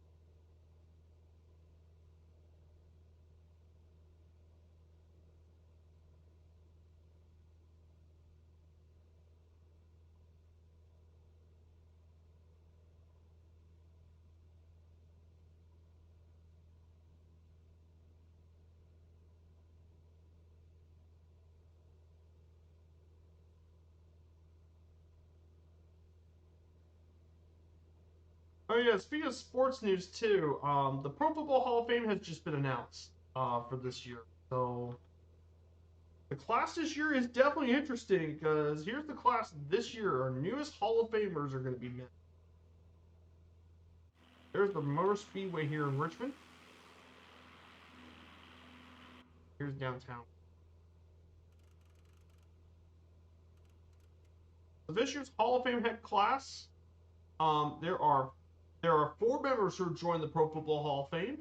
One is legendary corner Eric Allen. He's waiting for 19 years of eligibility, which is longer than his pro career. But after 19 years of waiting, he finally gets the Pro Football Hall of Fame, mainly around the Phillies secondary, but also played in New Orleans and Oakland. Eagle fans would be quite happy to hear about that. Then, of course, 4-team All-Pro Jared Allen. Played 12 years. He had a 15-sack season in 2007, and he nearly won Defensive Player of the Year in 2011 with 22 sacks. And he played for Kansas City, Minnesota, Chicago, and Carolina. So he's definitely a very interesting guy. Then how about one of the greatest undrafted players of all time, Antonio Gates, one of the greatest Chargers ever. He originally played basketball at Kent State. However, he played in the NFL and he's been there for all 16 years. 3-time All-Pro. He reached 8 straight Pro Bowls from 2004 to 2011. And he's had an insanely good career with almost 955 receptions, 11,000 receiving yards, and 116 touchdowns. Are the most among all tight ends in NFL history. So yeah, in his second year. And finally, the last one, the lone senior representative is Sterling Sharp, the younger brother of Shannon Sharp. He only played for 7 seasons, but man, this guy was a 3-time first-team All-Pro and 5-time Pro Bowler. The sad thing about Sterling Sharp's career was he had so many injuries. If it wasn't for his neck injury in 94, he would have had an even better career. In his last season, he went out with 18 touchdowns, which is a league high. But yeah, making it the first pair of brothers to be in the Hall of Fame. I still wish some of the other players got elected. I think one of the ones I wish got elected was I would have liked to see Reggie Wayne get elected.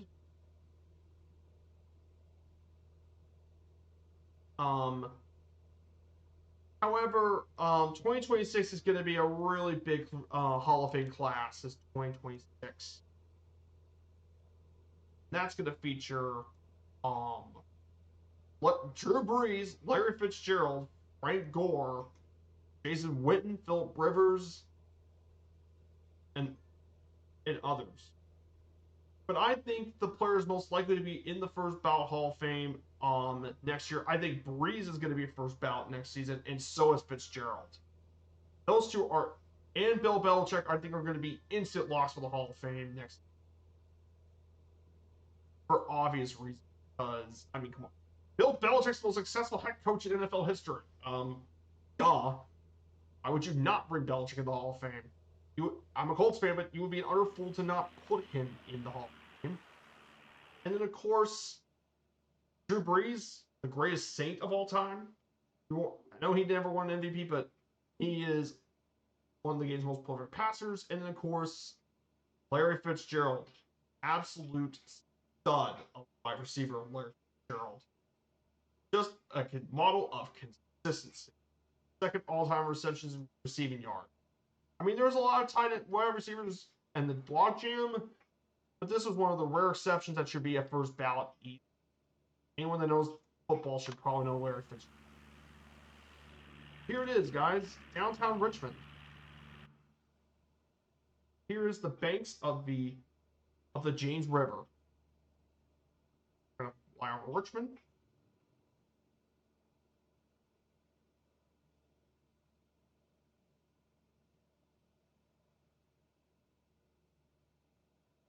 Guys, downtown Richmond.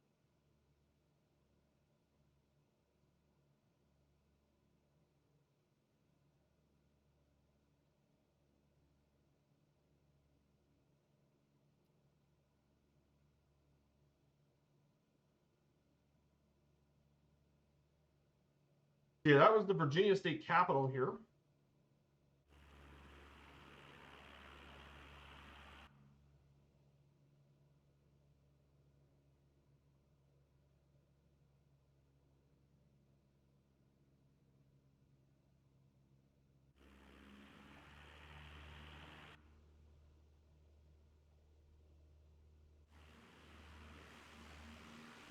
Here's Richmond.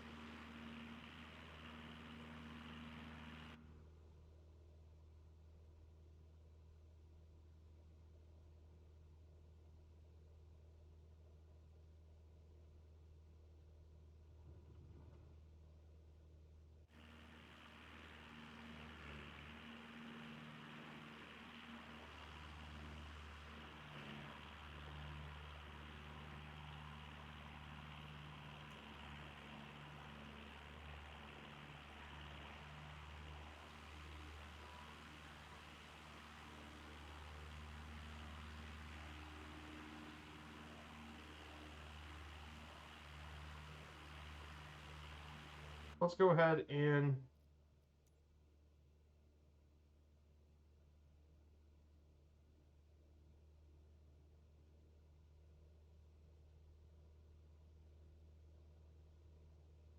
I'll keep. So that is Richmond, Virginia, guys.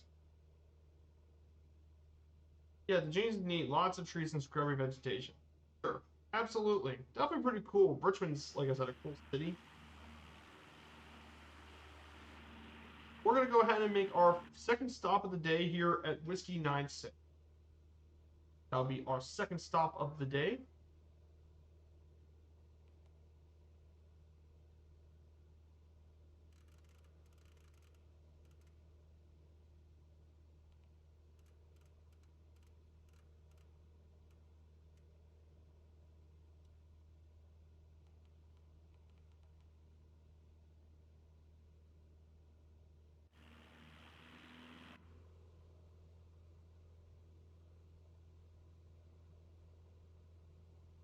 Yeah, we got one final leg left to go.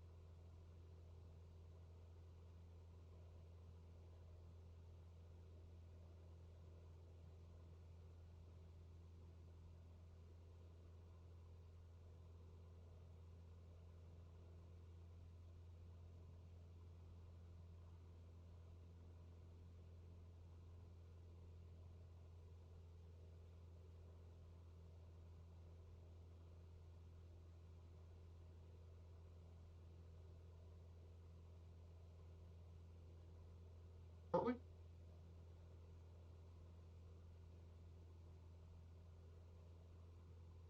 So later today in our flight sim community, later today, Tucho Murphy in his flying circus will be back later today.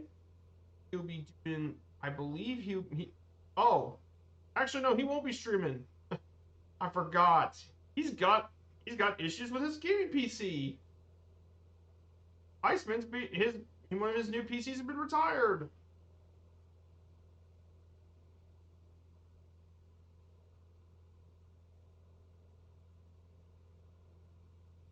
Yes, that means no stream. That means he'll be streaming next Friday. Yeesh. I forgot he's not streaming today. But you guess you know who will be streaming though this weekend? Allison's going to be streaming this. She'll be streaming once again with her historical flight recruit this Saturday. She's back um, in Greece. She'll be traveling from Corfu over to Mykonos, located in the Aegean Sea. So definitely check out her channel if you guys don't know about Allison Johnson. She's an absolute legend in this community, the first lady of flight sim. I always call her the first lady of flight sim because she is an amazing person. Love her channel for years.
We're going to go ahead and prepare for the last landing, the second to last landing of the day, I mean. Here in New Kent County Airport. Yeah, it's a low GA airport. Here.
Here we are, guys. Number 2.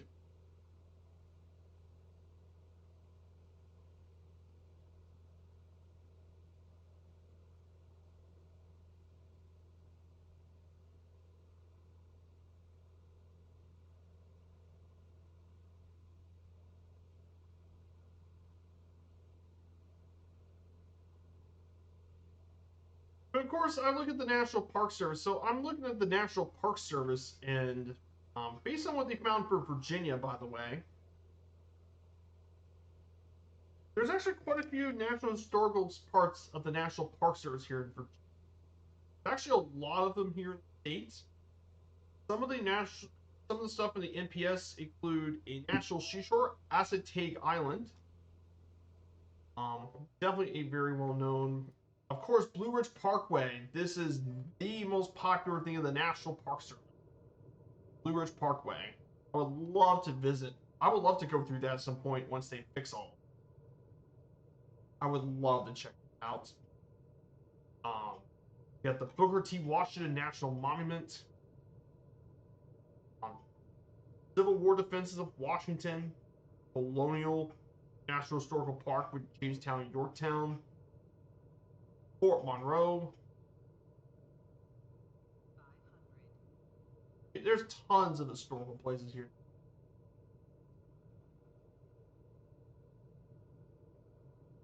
Lots of historical stuff. Virginia is definitely a great place for this. Oh, nice! You drove it many times. It's absolutely stunning, though. Blue Ridge Parkway. I never done it.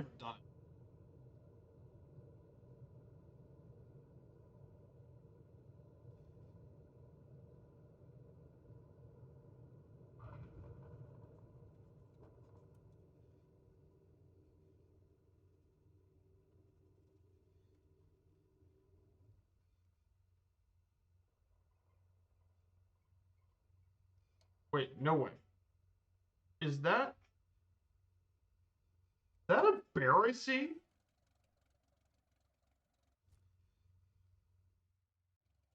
Oh, no way.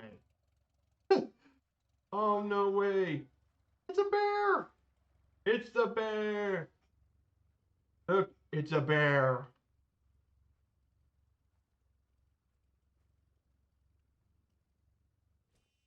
I'll be taking a picture of you, big guy. I took a bear.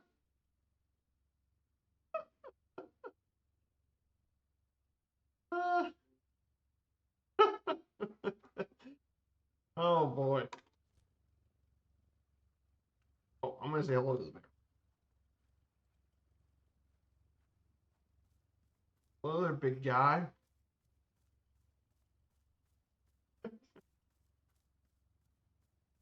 I wonder if I can get the Bears to pick you up. I wonder if the Bears good enough to try out for the team in Chicago. Maybe he can become the new quarterback.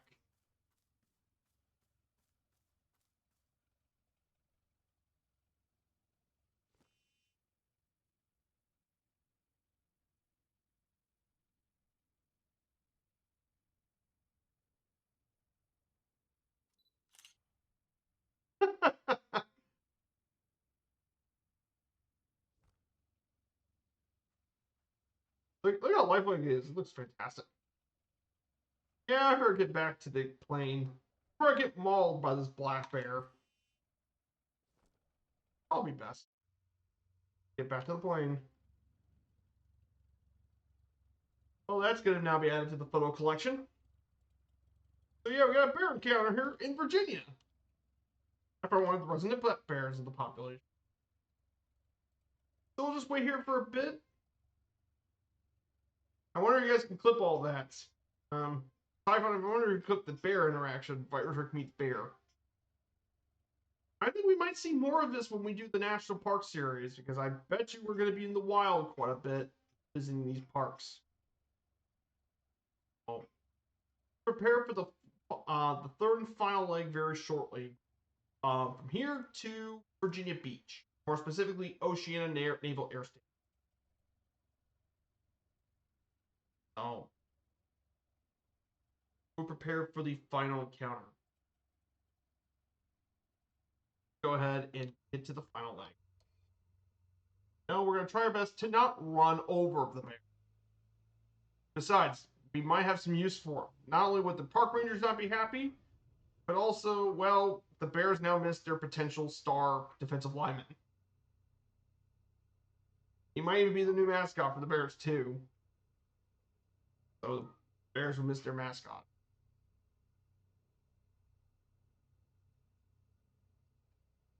Let's not do that.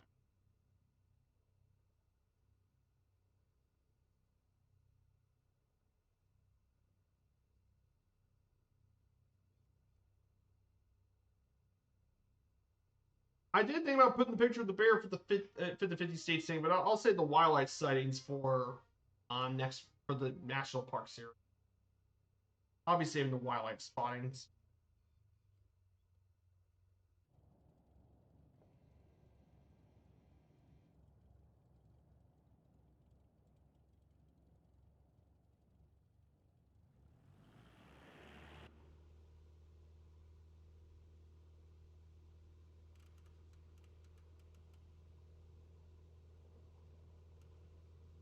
Star bear. Off. Goodbye, bear.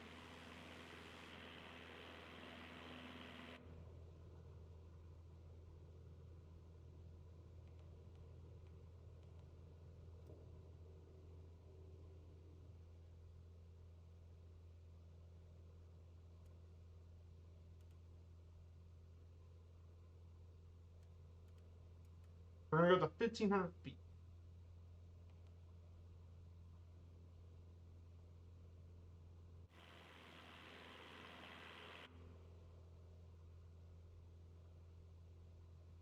That was cool. We got to see a bear. We don't usually get to see wildlife here on these streams. Again, I said the wildlife stuff too low. I didn't want to see too much wildlife, but yeah, we got to see wildlife. Because I was afraid about overloading things in the center, not to have too high of a setting. I want to still have good frames. Guys, we've officially making it here to Virginia. So from here, we're going to go ahead and cover the rest of the slides here. The last of the two major Virginia slides before we talk about the communities. Let's talk about some fun facts.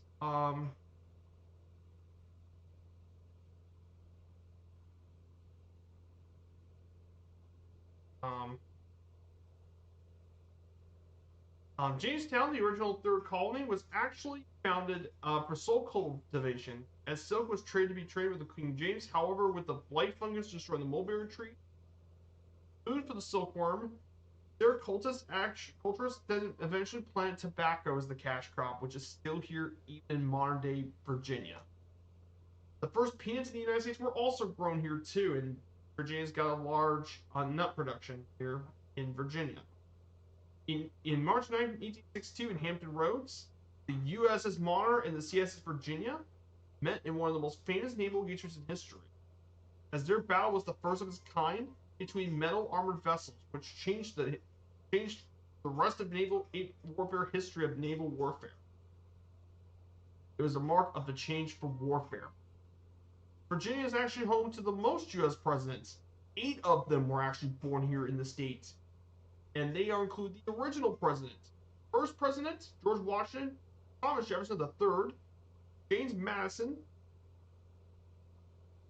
James Monroe, William Harrison, John Tyler, Zachary Taylor, and most recently Woodrow Wilson were all born in Virginia. Finally, the Patrick, and of course I mentioned this back in Richmond, but Patrick Henry made his famous "Give Me Liberty or Give Me Death" speech in Richmond in St. John's Church. And finally, last not least, state with a long rich history, Virginia is home to many famous people. Outside of some of the presidential figures like Jefferson and William H. Harrison, of course we talked about Robert E. Lee, a very complicated and interesting individual from Stratford. We also have actor Warren Beatty. We have William Clark, the explorer from Caroline City County. You know William Clark from being Lewis and Clark. Statesman Henry Clay from Hanover County. Ella Fitzgerald, the famous jazz singer from Newport News. Mine to over shortly. Patrick Henry, statesman from Hanover County, which he made that speech. Sam Houston, guy who helped make Texas independent, its governor. He was actually from Rockbridge County. We have Meriwether Lewis from Albemarle County. Which again, Meriwether Lewis and William Clark. Lewis and Clark. And finally, John Marshall George from Germantown, Virginia. So that covers the most notable people in the state. So, again, I put a lot of work into these notes, guys. Put lots of work to search this information for you guys to enjoy. I always put a lot of effort to what I do.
So we're going to visit Jamestown first.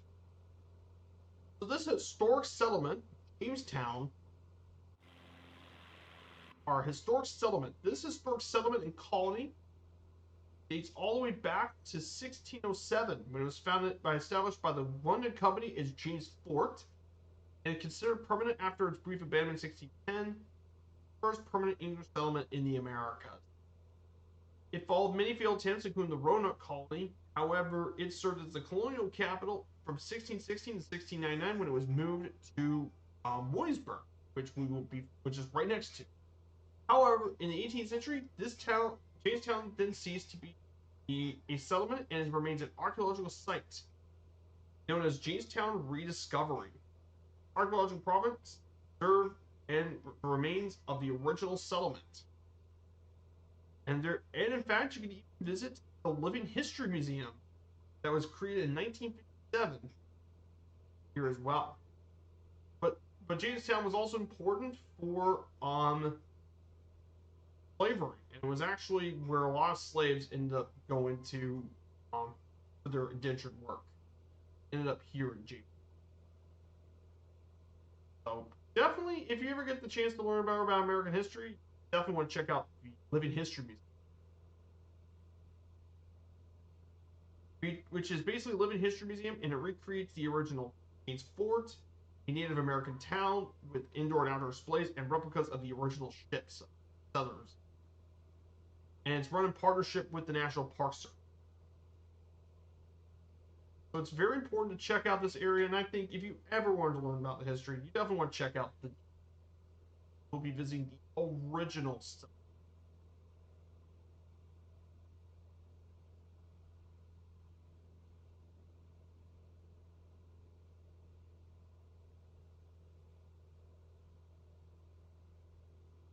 Of course, right next to it is Williamsburg. Williamsburg is next, which is right next to the Jamestown settlement. It was founded in 1682, the county seat of York County. Population as the Williamsburg is population 15,000 people. It was founded in 1632 as Middle Plantation, but it became Williamsburg. It was actually and of course, it's also home to the second oldest institution of higher education in the U.S. after Harvard, the College of William and Mary in 1693. And its alumni of that university include 3 U.S. presidents. Of course, nowadays, it's based on tourism thanks to Colonial Williamsburg, the restored historic area. It's part of the historic triangle along with Jamestown and Yorktown, which attracts more than 4 million tourists each year. But Williamsburg is also well known not just for the colonial part, but also the theme park, Busch Gardens Williamsburg, and its own water park near too. It used to be the capital between 1699 and 1780, by the way. It became a series of political events leading to the American Revolution. Oh, I know, there's still lots of stuff they found about the Jamestown settlement. Still a lot more. And finally, the last city on that triangle is Yorktown. 1682, the seat of York County, population of 195 people. However, this town is most famous for the siege of Yorktown, which led to General Cornwallis' surrender to George Washington, the French fleet during the American Revolutionary War. It effectively ended the war in North America. It also served in the Civil War as a port to supply the northern and southern towns, depending on who held the city. But which, fun enough, here's an interesting other fact about Yorktown. One of its sister cities is actually Zweibrücken, all the way in Germany, and it's based on the participation of a unit there during the American Revolutionary War, which makes it an interesting little sister city. Of course, one place you definitely want to check out here in the city is, of course, the Yorktown National Battlefield, National Cemetery there, and they also have an American Revolution Museum. That basically covers all 3 of the major areas. So here's the Jamestown settlement. So this is where the first settlers of America took.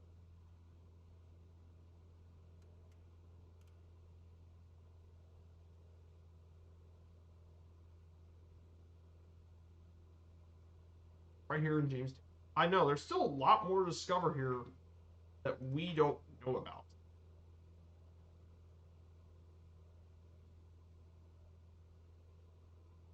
It's Jamestown rediscovery. And they're still finding more.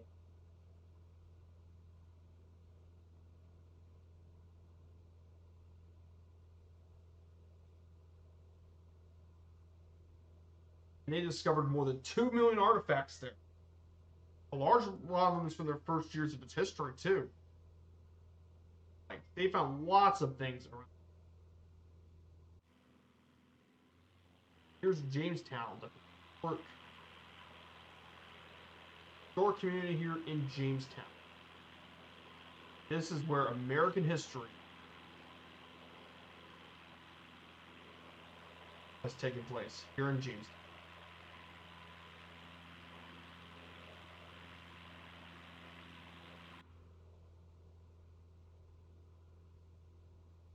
This is where a lot of American history took place. Right here in this area. And if you look to your right, you can see the National Historic Park. In that National Historic Park, you can find a lot of the rediscovered sites.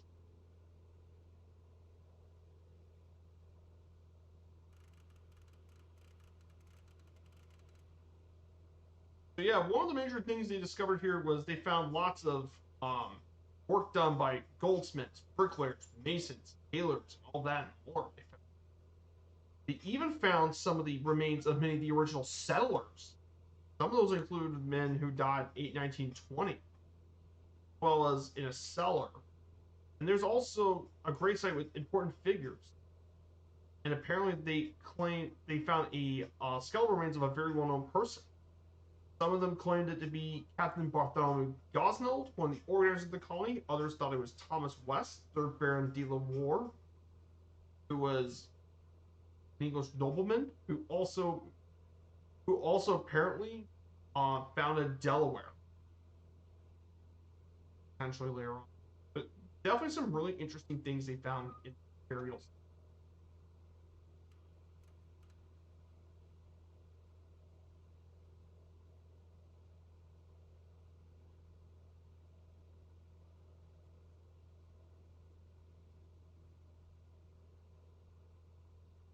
Exactly. There's just a lot of discoveries here in Jamestown. It's crazy how much they discovered this area.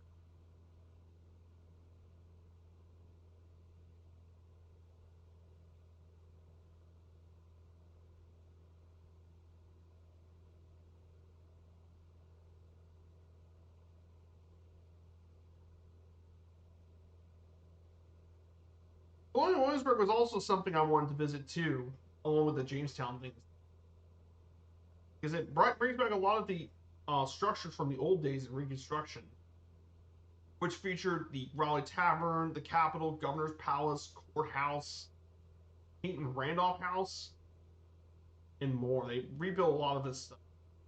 I know there's been some controversy with mainly its um, mainly its accuracy, authenticity stuff in the African American history. Though they're working on being better portraying it to make it more accommodating for African Americans. But that's still another place in the state to worth visiting. And here is the Colonial Williamsburg to our left. So this here is part of Colonial Williamsburg to our left. This was the old colonial times of Williamsburg, Virginia.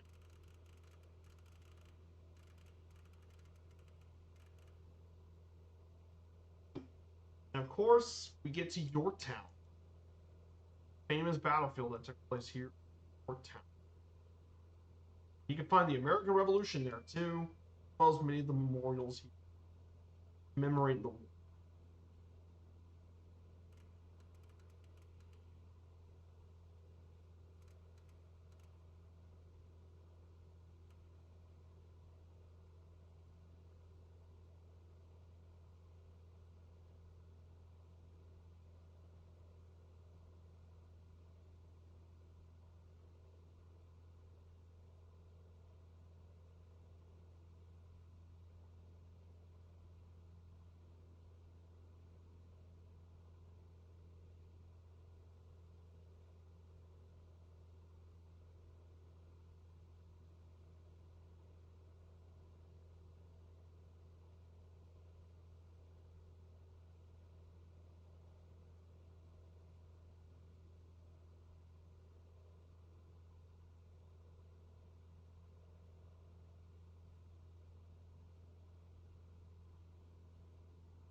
here it is, guys. Yorktown.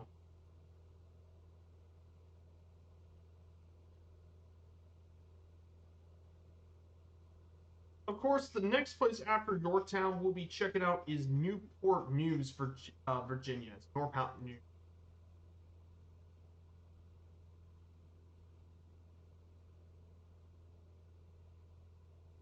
Okay, here it is. Newport News. This city here.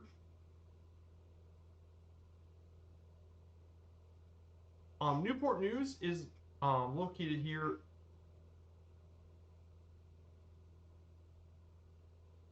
Newport News is located in Southeast Virginia. Population 186,000, making it the fifth most populous city in the state. This area originally grew as a fishing village and KROA plantations. However, in 1881, 15 years rapid development began under Cosby Huntington of the Chesapeake Ohio Railway and brings railway to the ports. It helped build a massive shipyard. And it became a major shipbuilding facility in the country, along with being around where Langley Air Base is, too. Making it a very well connected military city. Definitely pretty important stuff here. Some of its main culture include people who grew up here also had a unique accent with longer vowel pronunciations. They got the Mariners Museum, which artifacts from the USS Monitor. They also featured the Virginia War Museum and U.S. Army Transportation Museum. Definitely lots of cool stuff here in the city. Lots of military history. Here is the historic city of Yorktown, where the American Revolution ended.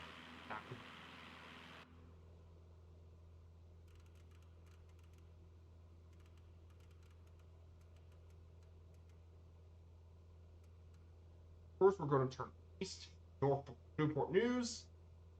And then when we get there, I'm going to also talk a bit about Norfolk. This is the big city, bigger than Newport News. So Norfolk, population of 238,000, Virginia's third most populous city after Virginia Beach and Chesapeake. It holds a strategic position for the United States for both urban, historical, financial, and cultural center of Hampton Roads. It was incorporated as a town back in 1882 and a city in 1845, but of course, this place is most famous for its naval base, the world's largest naval base in the world. Naval Station Norfolk is one of NATO's two strategic command headquarters. Also, where you can find the Port of Virginia, which is the largest port in the state, and it's home to the largest fleet of U.S. flagged vessels, Amerisk Line Limited. As a result, it has a rich history with strategic military and transport. Of course, there's lots of arts and cultures and tons of museums, including the naturally acclaimed Chrysler Art Museum.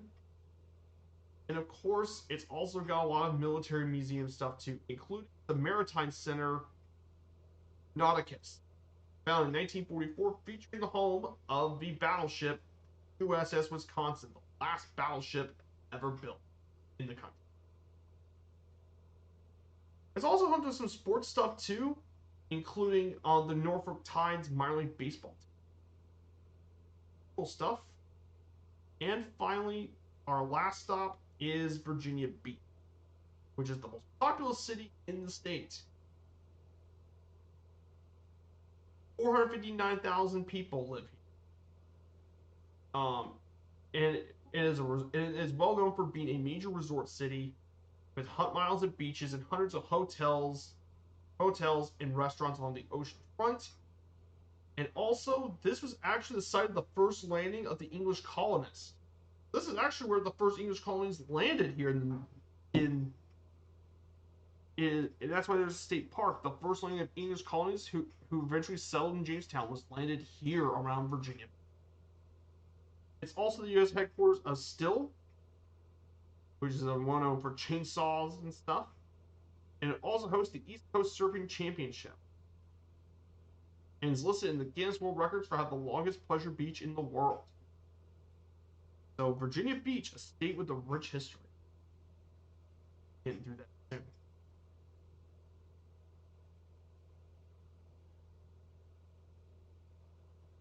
So yeah, that's going to wrap up a bit about Virginia Beach and stuff, but I want to go ahead and cover the news for a bit since I wanted to go ahead and cover that, the rest of the future slides, because they're all really close within each. So in Newport News, we'll be flying over the shipbuilding facility, which is the sole designer, builder, and refiller of aircraft carriers. This is where all the aircraft carriers ended up being built, right here in Newport. And it has built over 800 ships since its founding in 1886. And is the major employer for around the Virginia Peninsula and Hampton Roads area. Currently, right now, it's building two Gerald R. Ford class aircraft carriers, the USS John F. Kennedy, the USS Enterprise.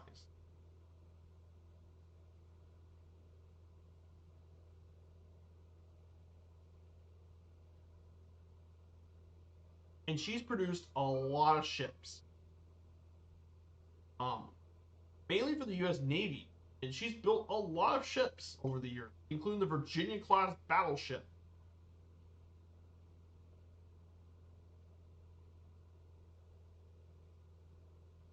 But of course, she also built the USS Texas, the last remaining dreadnought battle, and she's currently a museum ship here.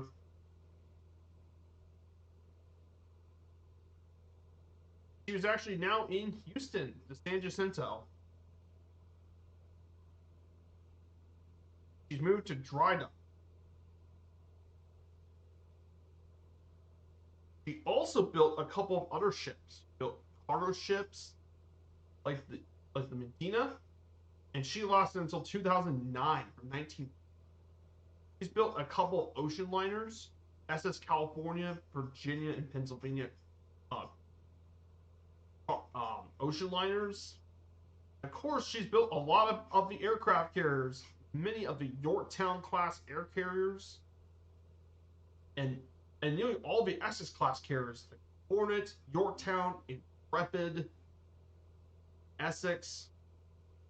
Built a few U.S. battleships of the South Dakota class. He even was the one who built the SS America. Dude, what I'm trying to say is she's built a lot of ships here in this class. Lots of aircraft carriers were built here out of the shipbuildings. We'll be visiting the shipbuilding. And there's also Langley, too. To our left is Langley. There's Langley Joint Base Langley Eustis, mainly used for uses the Army installation, trained service members in transportation, and there's Langley Air Base. It was one of the 32 air service training camps for World War I. And it's mainly been used by the F-22 Fire Squad. Mainly used. Here's the historic shipbuilding facility here.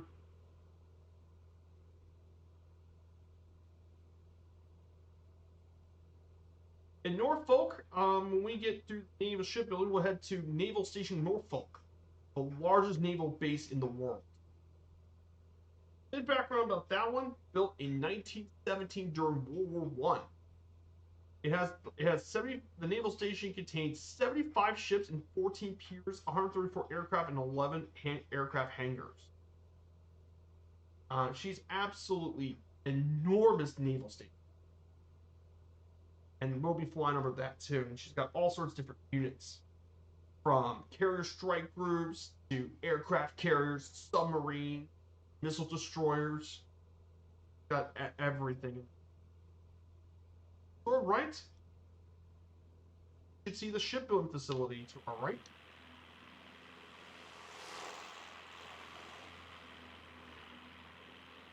All that's the shipbuilding facility.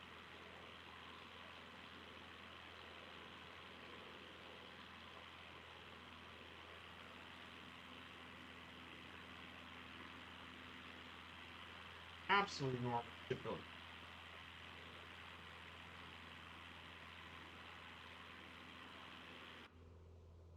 I'm actually going to fly. I'm going to lower the altitude to 1,000.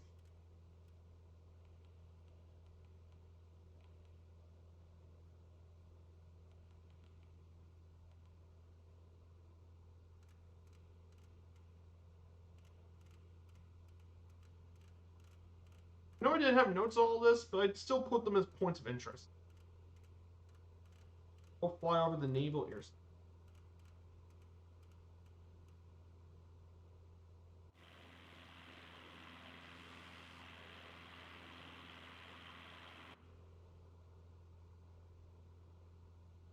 So, lots of ship stuff.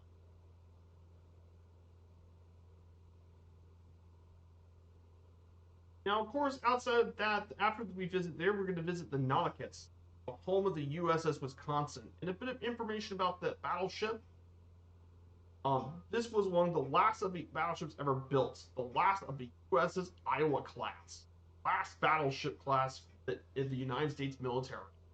Completed in 1944, assigned to the Pacific Theater, participated in the Philippines campaigns and the battles of Iwo Jima and Okinawa. Even served during the Korean War, and her last combat action was, of course, Desert Storm. Earning 6 battle stars as well as a Medal Navy unit condemnation. And now she's been in a big time museum ship. She's armed to the freaking teeth. She carries 3 666 guns, 10 twin 5-inch guns, and 20 quadruple 40mm AA guns, along with 49 single 20mm anti-aircraft. And she can go up to 32 knots because she's powered by 4 geared steam turbines and 4-screw propellers. And it's powered by 8 boilers that can generate 212,000 ship horsepower. Absolutely a military machine.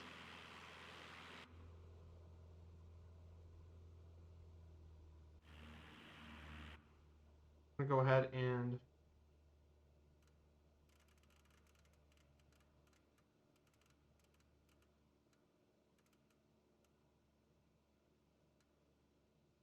here it is, guys. The naval station. This is the naval base.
Cool.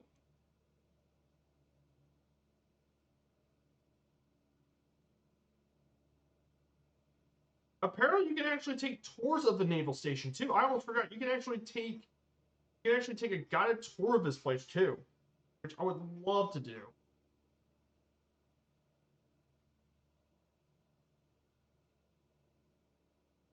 Which is super cool. We get to actually visit the tours. You can actually visit the you can tour from the bus, or you can tour from a ship. You can actually cruise your way to here too. Super cool. And it lets you go through and it lets you go through the cruise. So you can tour the front row seats of the Navy fleet, which is super cool. I would love to do that in Norfolk for the entire naval station. That would be super cool.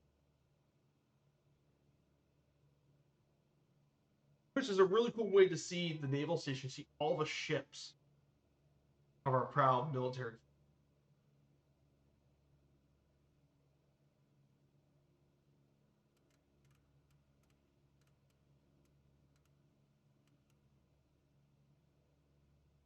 Here it is, guys, downtown Norfolk.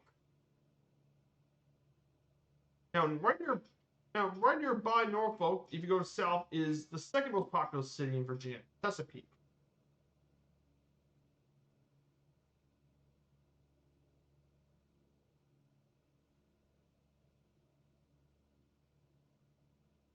The reason I'm going a little slower here is because we're flying over the cities and stuff.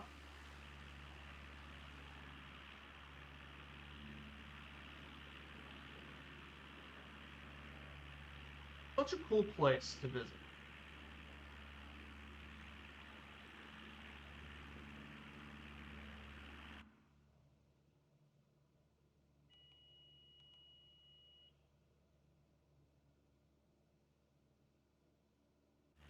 See if we can find the USS Wisconsin. Oh, she's down below. There she is. There's the mighty Wisconsin.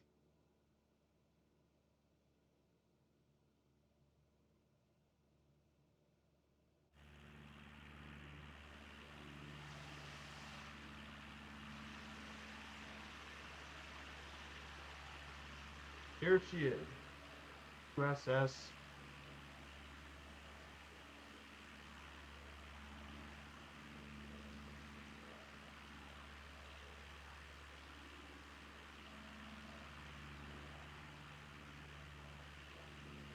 Isn't she a beauty? There's the mighty USS Wisconsin, and here's downtown Norfolk.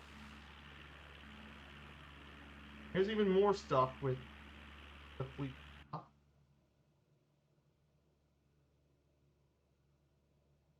There's more Washington Point. More ships.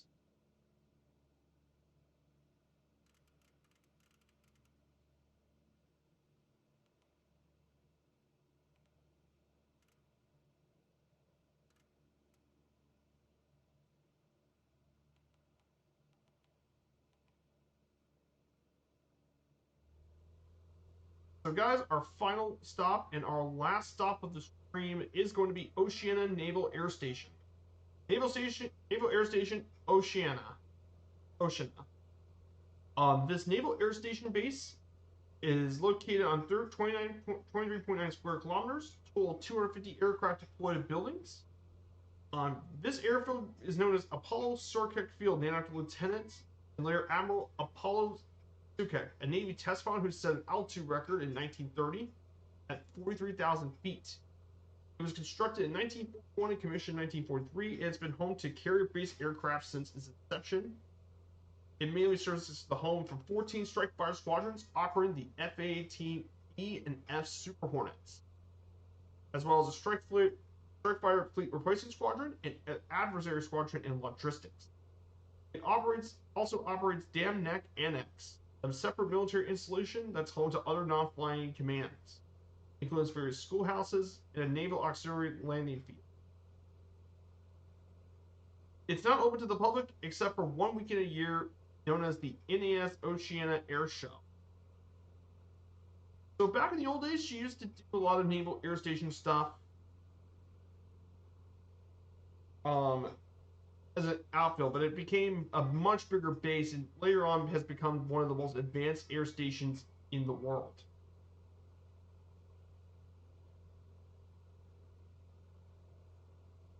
So, pretty cool stuff. She has a lot of naval strike fire stuff.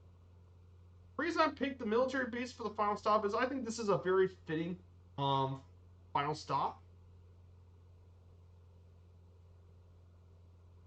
I picked it because I think it was a pretty fitting place for the final stop because this state has a rich military history between the Revolutionary War, with most of the battles of the American Revolution, the Civil War, more battles took place in Virginia than any other state. And of course, all the naval facilities and military places. Why not?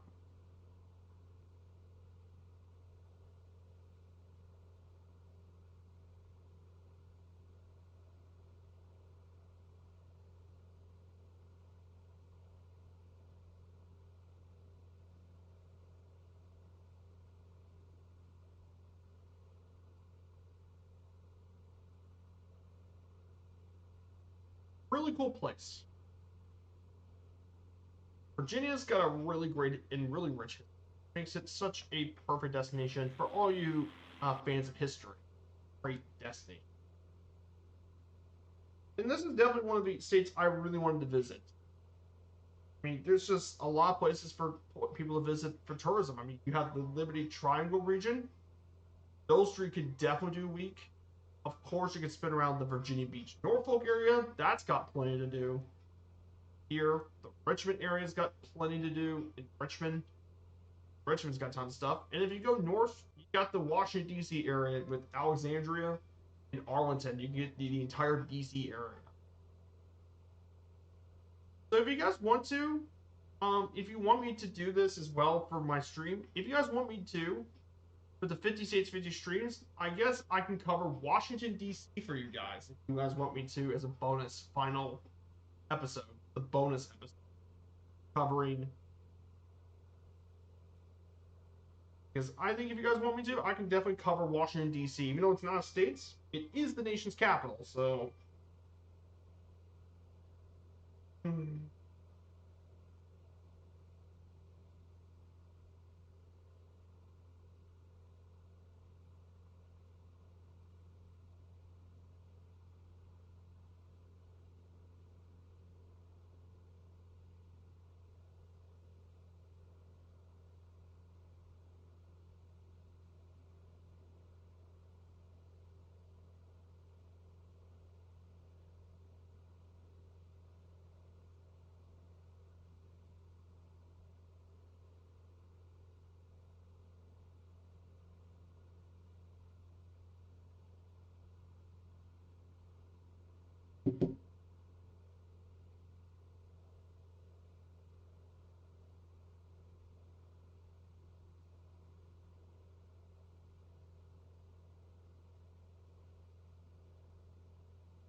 Hey, Tarnish Moss Man, good to see you. I had a great birthday, my dude Tarnish. I hope your day's going well, and thanks for the kind words. I had a great birthday.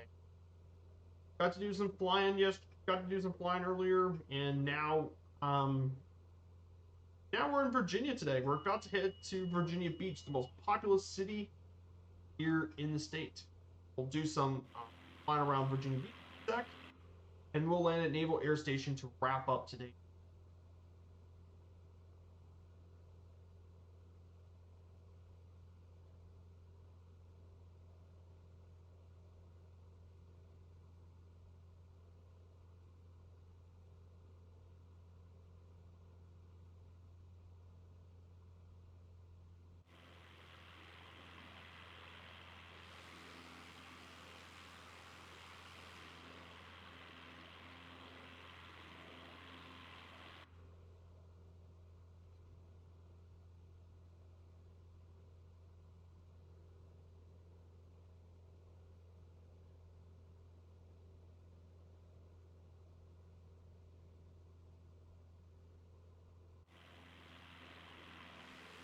Welcome to Virginia Beach.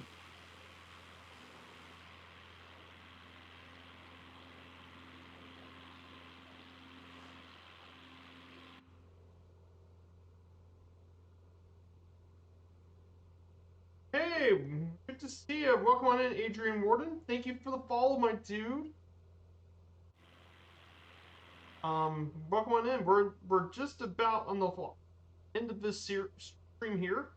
We're flying around Virginia Beach. We're doing the 50 states and 50 streams series, where I fly over all 50 states of the United States of America. So we're part 10 of 50 on this. My day's going great, Adrian. I hope you're having a good day too. So, beautiful Virginia Beach. Look at all that coastline, guys. All that's within Virginia Beach. You know, funnily enough, this place almost had an NBA team, but they couldn't get an arena for it. I guess a lot of the locals didn't want it. But I think it would be cool for Virginia to have its own team.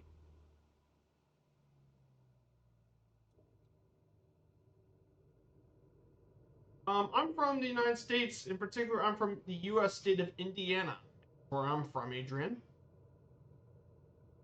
which is in the Midwest, bordered by Michigan to the north, Illinois to the west, Kentucky from the south, and Ohio to the east. That's where I live around. Live around. I live in the states.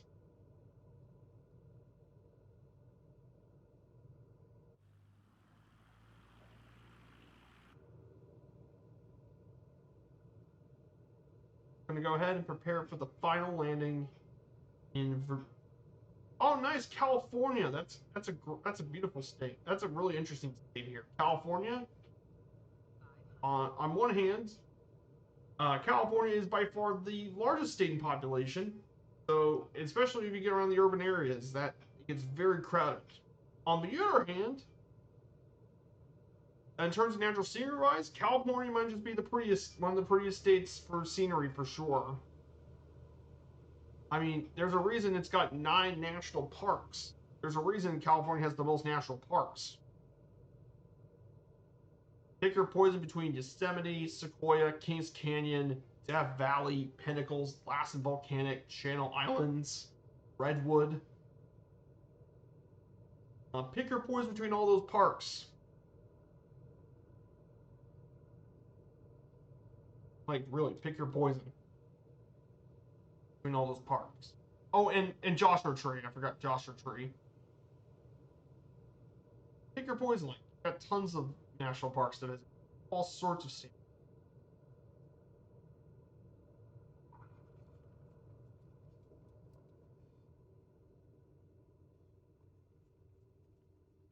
My favorite hobbies.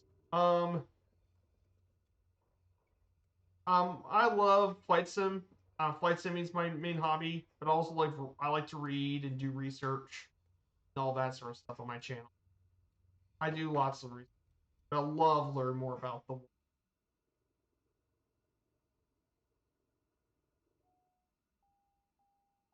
So we're gonna go ahead and wrap up the stream. I'm going to go ahead and shut down. So guys, that wraps up the today's stream. We made it over to Oceana Naval Air Station. So we'll be back on Sunday. We'll be back in New York. We'll be flying through the Empire State. So I hope you guys have enjoyed your time. We're gonna go go hello, and we're gonna go say hello to Canada. So guys, thank you all so much for coming here today. I hope to see you all soon. Take care, everyone, and have a fantastic rest of the day, and hope you have a great start to your weekend. Goodbye, everyone. See you soon.